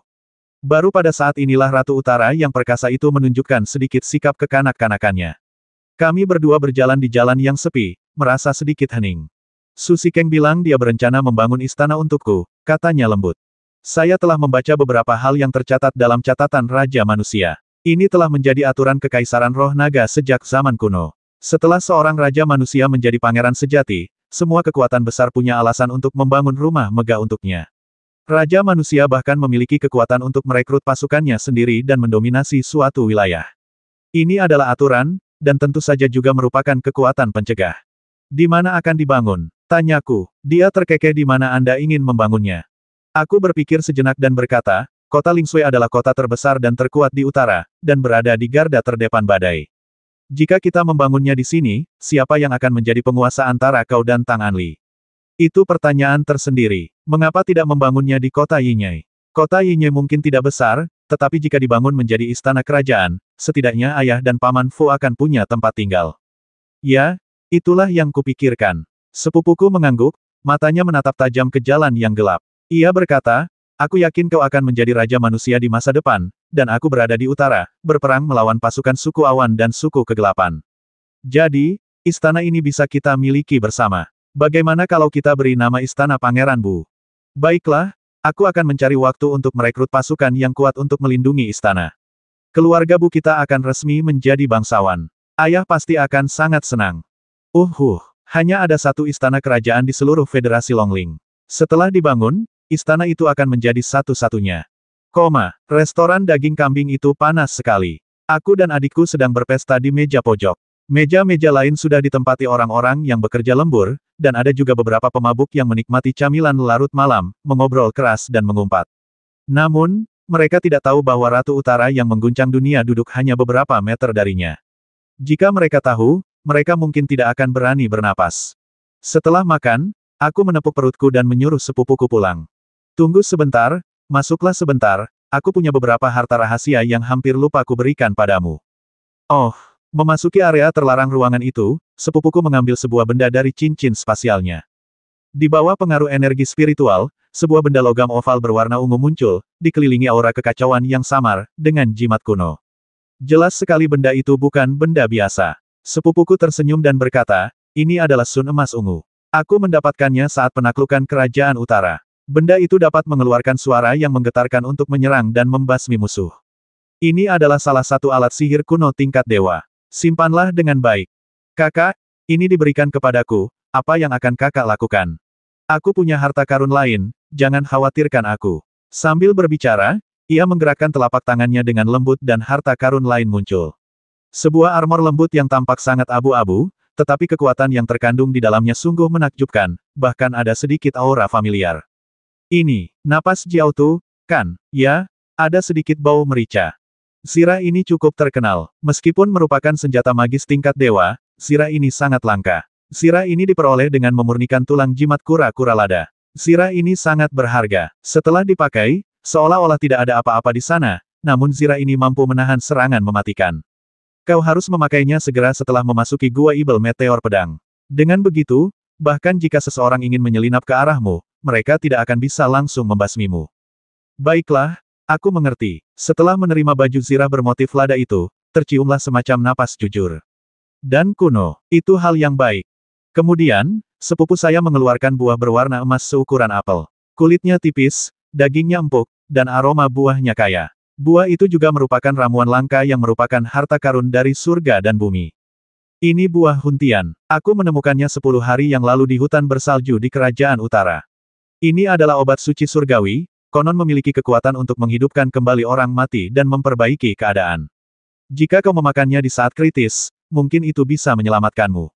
Bagus. Aku menerimanya dengan senang hati. Lagi pula, aku tak berani meremehkan para jenius mengerikan yang akan memasuki Gua Ibel Meteorit Pedang bersamaku di masa depan. Seiring aku semakin kuat selangkah demi selangkah, orang-orang yang benar-benar kuat di benua ini juga bermunculan satu persatu. Orang-orang ini tak pernah punya kesempatan untuk bertemu denganku ketika aku berada di bawah kendali sebelumnya. Sekarang, sepertinya aku baru menyadari betapa banyak monster tak tertandingi yang telah lahir di negeri ini. Sudah malam, kamu harus kembali dan tidur. Sepupuku berkata, aku akan tinggal di akademi selama 3 hari. Aku akan makan di tempatmu setiap malam. Setelah 3 hari, aku akan kembali ke Beilin. Mengenai pembangunan rumah Pangeran Kota Daun Perak, akan diserahkan kepada wilayah angin ganas dan aliansi 100 orang suci. Kamu bisa datang dan melihatnya jika mau. Aku memandangi wajahnya yang sangat cantik dan sedikit tertegun. Aku takut kehilangannya, jadi aku mengerutkan kening. Ada apa? Ada yang lain? Tanyanya sambil tersenyum. Bagus. Aku membuka lenganku dan memeluknya, membelai rambutnya dengan lembut, dan berkata, Kak, setiap kali kamu pergi, aku merasa khawatir, takut kamu tidak akan pernah kembali. Dia menatapku, dengan ekspresi rumit di matanya yang indah. Tidak, aku pasti akan kembali, setiap saat. Sebenarnya, kamu juga. Aku juga sangat mengkhawatirkanmu ketika kamu pergi ke Gua Meteorit Pedang, takut kamu tidak akan bisa mengalahkan monster-monster misterius itu. Tapi aku juga tahu bahwa saudaraku tak terkalahkan di generasinya. Dia pasti akan kembali dengan selamat, kan? Ya, aku tersenyum. Bu Suanyin menatapku tajam dengan mata indahnya. Tiba-tiba, ia mengangkat kakinya dan mencium bibirku dengan lembut. Wajahnya memerah saat ia berkata, baiklah, cepat kembali, bocah nakal. Kalau tidak, kalau kau melewati batas, ayah akan menggantung kita dan memukuli kita. Petik 2, petik 2. Detak jantungku terasa semakin cepat, dan aku bisa merasakan payudaranya yang berdesakan di dadaku. Dengan enggan aku pergi, melangkah keluar untuk menghirup udara segar. Rasanya seperti tercekik, rasa bingung merayapiku. Dia adikku tercinta. Apakah ini melewati batas? Tidak mungkin. Cinta seperti ini sudah bawaan, tak terpisahkan. Berjalan di jalan setapak kampus yang sepi, aku berlari sekencang-kencangnya. Pada saat ini, gunung perempuan di Gunung Bingsu terbangun dan berkata sambil tersenyum, sebenarnya, penampilan dan temperamen Bu Suanyin tak tertandingi, dan dia hanyalah sepupumu. Di dunia kita, sepupu bukanlah hal yang mustahil. Mengapa menahan diri? Saat kau memeluknya, aku bisa dengan jelas merasakan detak jantungmu semakin cepat. Jika aku jadi kau, aku tidak akan pulang malam ini dan tidur dengan sepupu ini. Kau ingin, seorang raja wanita cantik menghangatkan tempat tidurmu. Aku khawatir tidak ada seorang pun yang memiliki kesempatan dan kenikmatan seperti itu selama ribuan tahun, dan kau benar-benar melewatkannya. Aku melotot dan berkata, apa yang kau tahu? Apa yang tidak ku ketahui? Hanya karena aku mencintai adikku, bukan berarti aku harus memilikinya. Aku membalas, tapi kau, bentuk tubuh dan penampilanmu, keduanya luar biasa. Setelah kau membentuk ulang tubuhmu, aku khawatir kekuatanmu akan sekuat Raja Manusia, atau bahkan melampauinya. Lalu kau bisa menghangatkan tempat tidurku, dan aku akan menjadi yang terbaik dalam ribuan tahun. Siapa yang akan menghangatkan tempat tidurmu, bocah nakal? Ada getaran di dalam Gunung Bingsu, dan cahaya memancar keluar. Sosok yang tak tertandingi, setengah berlari keluar dari Gunung Bingsu. Dengan mata berbinar dan gigi putih, ia memiliki kecantikan yang tak tertandingi, seolah-olah ia bukan dari dunia ini. Ia menggenggam jari-jarinya dan memukul dahiku, lalu menghilang dalam sekejap, terus bersembunyi di Gunung Bingsu. Kau ingin aku menghangatkan tempat tidurmu? Kau mau? Dahiku terasa panas, dan aku berkata dengan marah, kau memukulku sekeras itu. Adikku tidak akan pernah melakukan ini padaku. Adik macam apa kau ini? Kau pemarah sekali. Bahkan saat kau membangun kembali tubuhmu nanti, tidak akan ada yang mau kau hangatkan di tempat tidur mereka. Gunung betina itu murka ketika mendengar tentang Moya. Tunggu saja dan lihat, bocah kecil. Saat aku membangun kembali tubuhku, aku akan menghajarmu sampai berkeping-keping. Mendengus, mendengus, setelah kembali ke Menara Fengqi, saya makan camilan bersama Suyan dan Tante Yao, lalu kami kembali ke kamar untuk berlatih. Intinya, setelah memasuki alam Tianyu, kita tidak perlu terlalu menuntut soal tidur, dan tidak masalah jika tidak tidur selama 1 atau 2 hari. Selain itu, Su Yan juga salah satu kandidat yang dikirim Akademi Wanling ke Gua Ibel Jianyun, jadi dia sangat tekun. Sepupu saya berpesan bahwa setelah saya memahami bagian dari hati Dao Api Ekstrim, saya bisa membaginya dengan Su Yan, tetapi waktunya belum tepat, dan akan membutuhkan beberapa hari lagi. Dalam sekejap mata, 10 hari berlalu. Sepupu saya, Si Xian, memimpin sekelompok orang kuat pilihan dari kota Lingshui kembali ke negeri utara. Pada saat yang sama, kabar datang dari jauh bahwa pembangunan Istana Pangeran Bu telah dimulai. Istana pertama di Federasi Longling dalam ratusan tahun akan segera muncul, dan itu adalah Istana Keluarga Bu. Sebuah keluarga besar sedang bangkit. Jantung pedang yang baru lahir itu tak kunjung terbangun sampai aku menunjukkan beberapa misteri jantung Dao Api Ekstrim kepada Suyan. Jantung pedangku masih tak bergerak. Sebaliknya, pada suatu malam di bulan purnama, sebuah energi api menerobos Menara Fengqi dan membubung tinggi ke angkasa. Seluruh halaman Fengqi berguncang, dan sebuah jantung pedang baru pun terbentuk. Itulah Suyan. Hanya 3 hari setelah mengamati jantung Dao Api Ekstrim, ia mengembangkan jantung pedang api absolut tingkat 3 menjadi jantung pedang api langit tingkat 2. Terlihat jelas bahwa ia memiliki bakat yang luar biasa. Suyan memiliki hati pedang tingkat 2, tetapi fakta ini masih dirahasiakan. Segala sesuatu di halaman Fengqi dibatasi oleh penghalang, dan orang-orang di halaman Fengqi sangat tertutup, sehingga dunia luar tidak mengetahuinya. Hal itu baik, jika tidak, jika seseorang memiliki hati pedang tingkat 2 dan memasuki Gua Ibel Jianyun, kemungkinan besar ia akan terdaftar sebagai salah satu target perburuan. Waktu berlalu begitu cepat, hanya tersisa 10 hari sebelum Gua Ibel jatuh pedang kembali bersinar, tapi hati pedangku masih belum terbangun. Sepertinya ada sesuatu yang salah. Kenshin ini terlalu sombong. Saat itu tengah hari dan matahari bersinar terang. Balkon Fengqiyuan dipenuhi dengan musim semi, dengan bunga-bunga gunung yang bergoyang dan wangi yang menyegarkan. Sebuah bola api melompat di depan dadaku, terus-menerus menyatu dengan energi spiritual di sekitarnya. Bola api ini tidak berkobar, tetapi menyatu dengan aura makhluk hidup, sungguh menakjubkan. Pada saat ini, aku seolah mendapatkan pencerahan tentang suatu rahasia, dan seluruh pikiranku tiba-tiba menjadi jernih. Ribuan simbol berkelebat bersamaan. Itu adalah pencerahan yang sempurna. Akhirnya, aku memiliki pemahaman awal tentang dunia api ekstrim yang lengkap.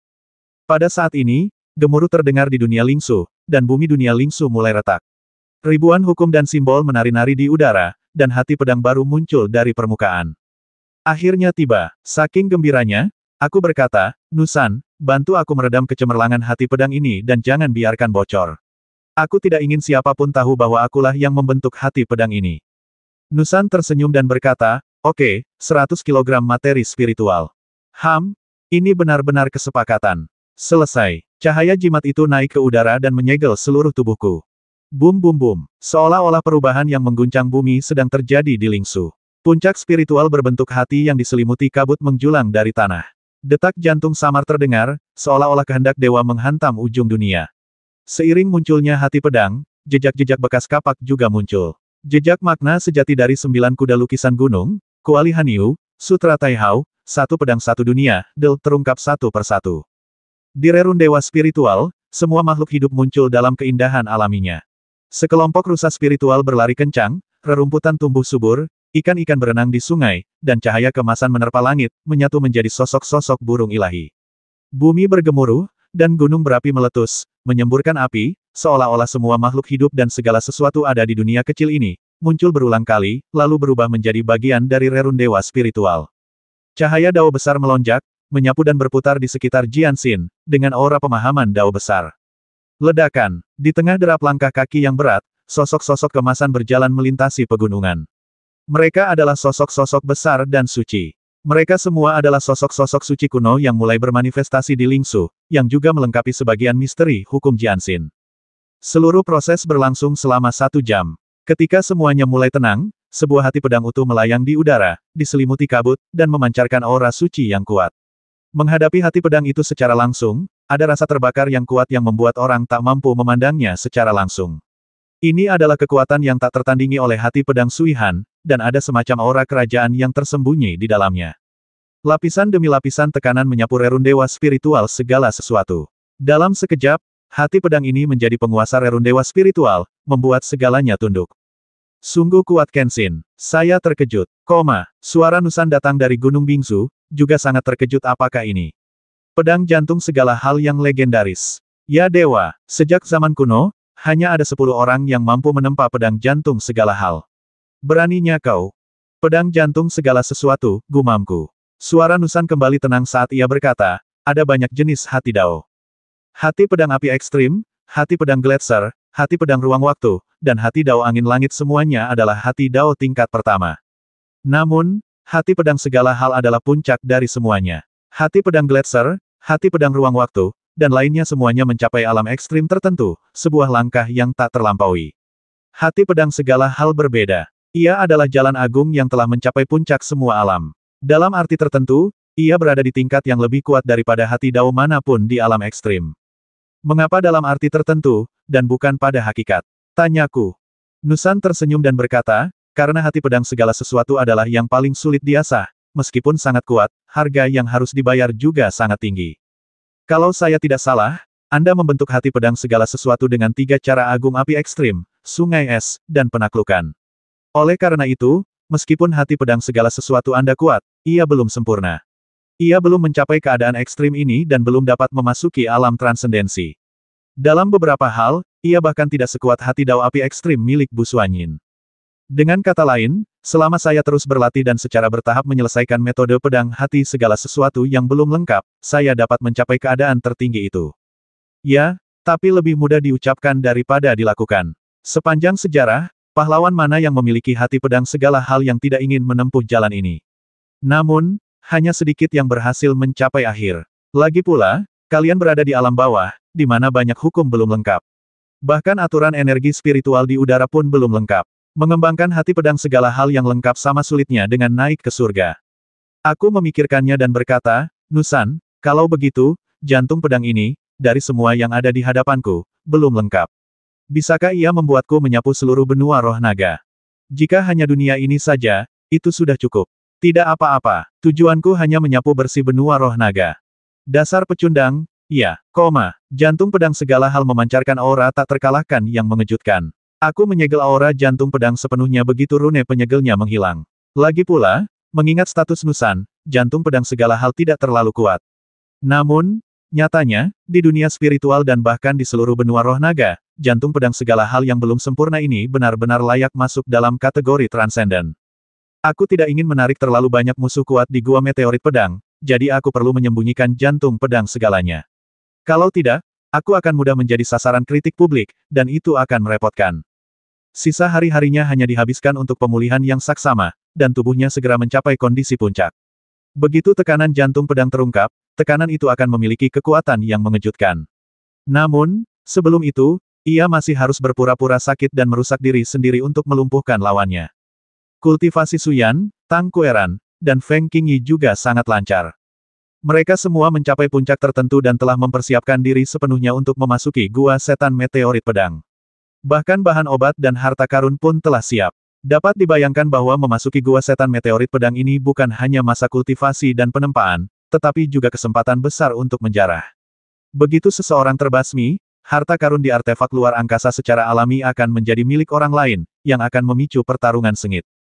3 hari sebelum pembukaan gua meteorit pedang, sepupu saya dan Sisian kembali ke Akademi Wanling dan akan menemani kami ke negara kuno untuk menunggu gua meteorit pedang muncul kembali.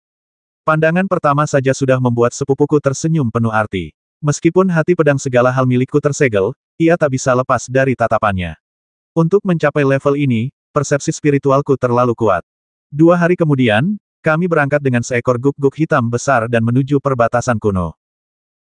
Kapal perang penyuling senjata itu melesat menembus awan, dan bumi pun hancur berkeping-keping. Pertempuran antara Long Han dan klan kegelapan masih berlangsung, dan perang ini akan berlangsung sangat lama. Di negara kuno, kurang dari 100 mil jauhnya dari tempat pohon anggur Dewa Tumbang terdapat kemunculan kembali gua meteorik pedang. Saat kami tiba, sudah banyak orang yang menunggu di sana. Orang-orang dari berbagai kekuatan besar datang, dan orang-orang dari dunia spiritual berkumpul di sebuah hutan kecil. Saat kami turun dari kapal perang, seseorang menyambut kami. Kakak Bu, kamu di sini juga. Itu Tong Zuo. Sebagai perwakilan dari Akademi Chengyang, ia juga telah berlatih hingga mencapai puncak alam kendali surgawi dan berpartisipasi dalam kompetisi ini bersama Molly. Selain itu, sekelompok mahasiswa Akademi Chengyang di alam kendali bumi dan alam kendali surgawi juga akan berpartisipasi, hanya untuk mencari peluang, atau untuk menjadi wali. Semua kekuatan utama adalah sama, mengirimkan banyak orang untuk membantu para kandidat unggulan dalam bersaing memperebutkan peluang besar di Gua Setan Meteorit Pedang.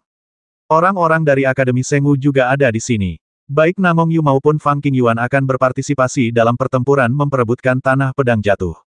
Jauh di kejauhan, tampak sosok-sosok orang dari Pulau Lingkong, Gunung Longwu, dan Tanah Suci. Dari kejauhan, aku bisa melihat seberkas cahaya berapi menyapu ke arahku.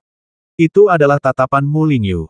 Ia menatapku tajam, tak menyembunyikan tekanan Sui Han Jianxin, tetapi sepupuku segera melotot balik dan hampir terluka. Di kejauhan, suara genderang perang bergemuruh, dan kereta perang yang tak terhitung jumlahnya yang membawa formasi jimat melesat di udara, seolah-olah mereka adalah kereta perang dari surga. Di atas kereta perang itu terdapat beberapa orang yang tampan dan berbakat, dua di antaranya memiliki aura yang sangat kuat, seolah-olah memandang rendah semua makhluk hidup. Mereka berpakaian putih, dan mereka seharusnya adalah dua dari 4 tuan muda kerajaan Yun yang telah menghentikan kultivasi mereka sendiri. Ledakan, bumi tiba-tiba bergetar, dan sebuah gunung kuno tak jauh dari sana runtuh. Seekor monster raksasa keluar dari celah besar itu. Ia adalah seorang pria berbulu berkepala guk-guk, memegang pedang raksasa di tangannya, dengan mata merah. Di punggungnya terdapat sebuah kuil kuno yang diselimuti kabut. Kuil kuno ini memancarkan aura yang kuat, dan aura itu ada di tubuh guk-guk raksasa itu. Adegan ini sungguh mengejutkan. Sebuah istana kuno dibawa oleh seekor binatang buas dan akan bertahan selamanya. Kuil kuno. Bu Suanyin menyipitkan mata indahnya dan berkata, ketika guk-guk surgawi agung muncul, kuil kuno pasti akan muncul. Seperti yang diharapkan, kuil kuno akan segera mengirim penerusnya ke negeri pedang jatuh untuk mencari peluang. Sang Tengu Agung, dipenuhi amarah, perlahan mendekati posisi inti, tiba-tiba mengangkat pedang di tangannya, dan meraung, keluar dari sini. Berdengung, energi pedang itu menghasilkan badai dahsyat, mencabik-cabik kereta perang kerajaan Yun, mencincang rakyat dan kuda-kuda dewa hingga menjadi potongan-potongan daging. Di bawah ancaman raksasa ini, rakyat kerajaan Yun tidak melawan, melainkan mundur dengan cepat, memberi jalan bagi Tengu Agung. Dunia spiritual, mata merah Tengu Agung menatap, dipenuhi permusuhan yang tak terbatas, dan berkata, apakah kau cukup layak untuk mendambakan kesempatan di tanah pedang jatuh ini? Cahaya pedang itu bangkit lagi dan menebas. Lancang. Seorang lelaki tua dari Gunung Longwu melambaikan lengan bajunya, dan tiba-tiba aura pedang yang tak terhitung jumlahnya melesat bagai cahaya kemerahan. Lelaki tua ini tinggal setengah langkah lagi untuk menjadi raja manusia. Dia pasti leluhur yang meminum pil darah kunoku. Kekuatannya sungguh menakjubkan. Akan tetapi dia masih lebih lemah, dan energi pedang Datengu dengan cepat menembus niat pedang dan menebas. Guk-guk gila ini. Mata indah sepupuku Bu Suanyin berbinar-binar, dan ia perlahan mengangkat tangannya. Tiba-tiba, awan tebal bergulung di langit dan cahaya keperakan memancar. Tombak perak itu sungguh tak tertandingi, agung dan besar. Ujungnya bagaikan gunung, dengan bekas-bekas kapak berbintik muncul satu persatu. Dengan suara dang, tombak itu jatuh menghantam tanah di depan kami, dan tiba-tiba aura yang sangat kuat melonjak, menangkis energi pisau yang ditebas oleh Tengu besar itu. Amarah Tengu Agung semakin menjadi-jadi. Sambil memegang pedang, ia berkata dengan suara berat, sepertinya sosok luar biasa memang telah muncul di dunia spiritual. Izinkan aku datang dan menemuimu. Bu Suanyin mengangkat alisnya dan berkata dengan tenang, jika kau gagal, datanglah ke sini dan coba. Pada saat ini, sebuah suara tua namun menakutkan terdengar dari kuil kuno di punggung Tengu Agung yang mulia, tidak perlu mempersulit keadaan. Kita di sini hari ini hanya untuk mencari peluang bagi penerus, bukan untuk bersaing dengan siapapun. Datiango mendengus dingin dan berkata kepada sepupunya dari kejauhan, aku akan membiarkanmu pergi hari ini. Sepupuku mengangkat bibirnya dan berkata kepadaku dengan lirih tanpa berkata apa-apa lagi, jika ada kesempatan, aku akan mengajakmu makan hotpot daging guk-guk. Saya tak bisa berkata apa-apa. Pada saat ini, pegunungan di sekitarnya mulai bergetar dan berguncang lagi, dan sosok-sosok menjulang muncul di antara langit dan bumi. Mereka lebih tinggi dari pegunungan dan diselimuti cahaya kemasan, seperti raksasa purba. Total ada 7 atau 8 sosok. Mereka berhenti di kejauhan dan berdiri di sana, memandang semua makhluk hidup dengan acuh tak acuh tanpa berkata apa-apa. Benar saja, seseorang dari paviliun suci bela diri telah datang. Leluhur Gunung Longwu mengerutkan kening. 470.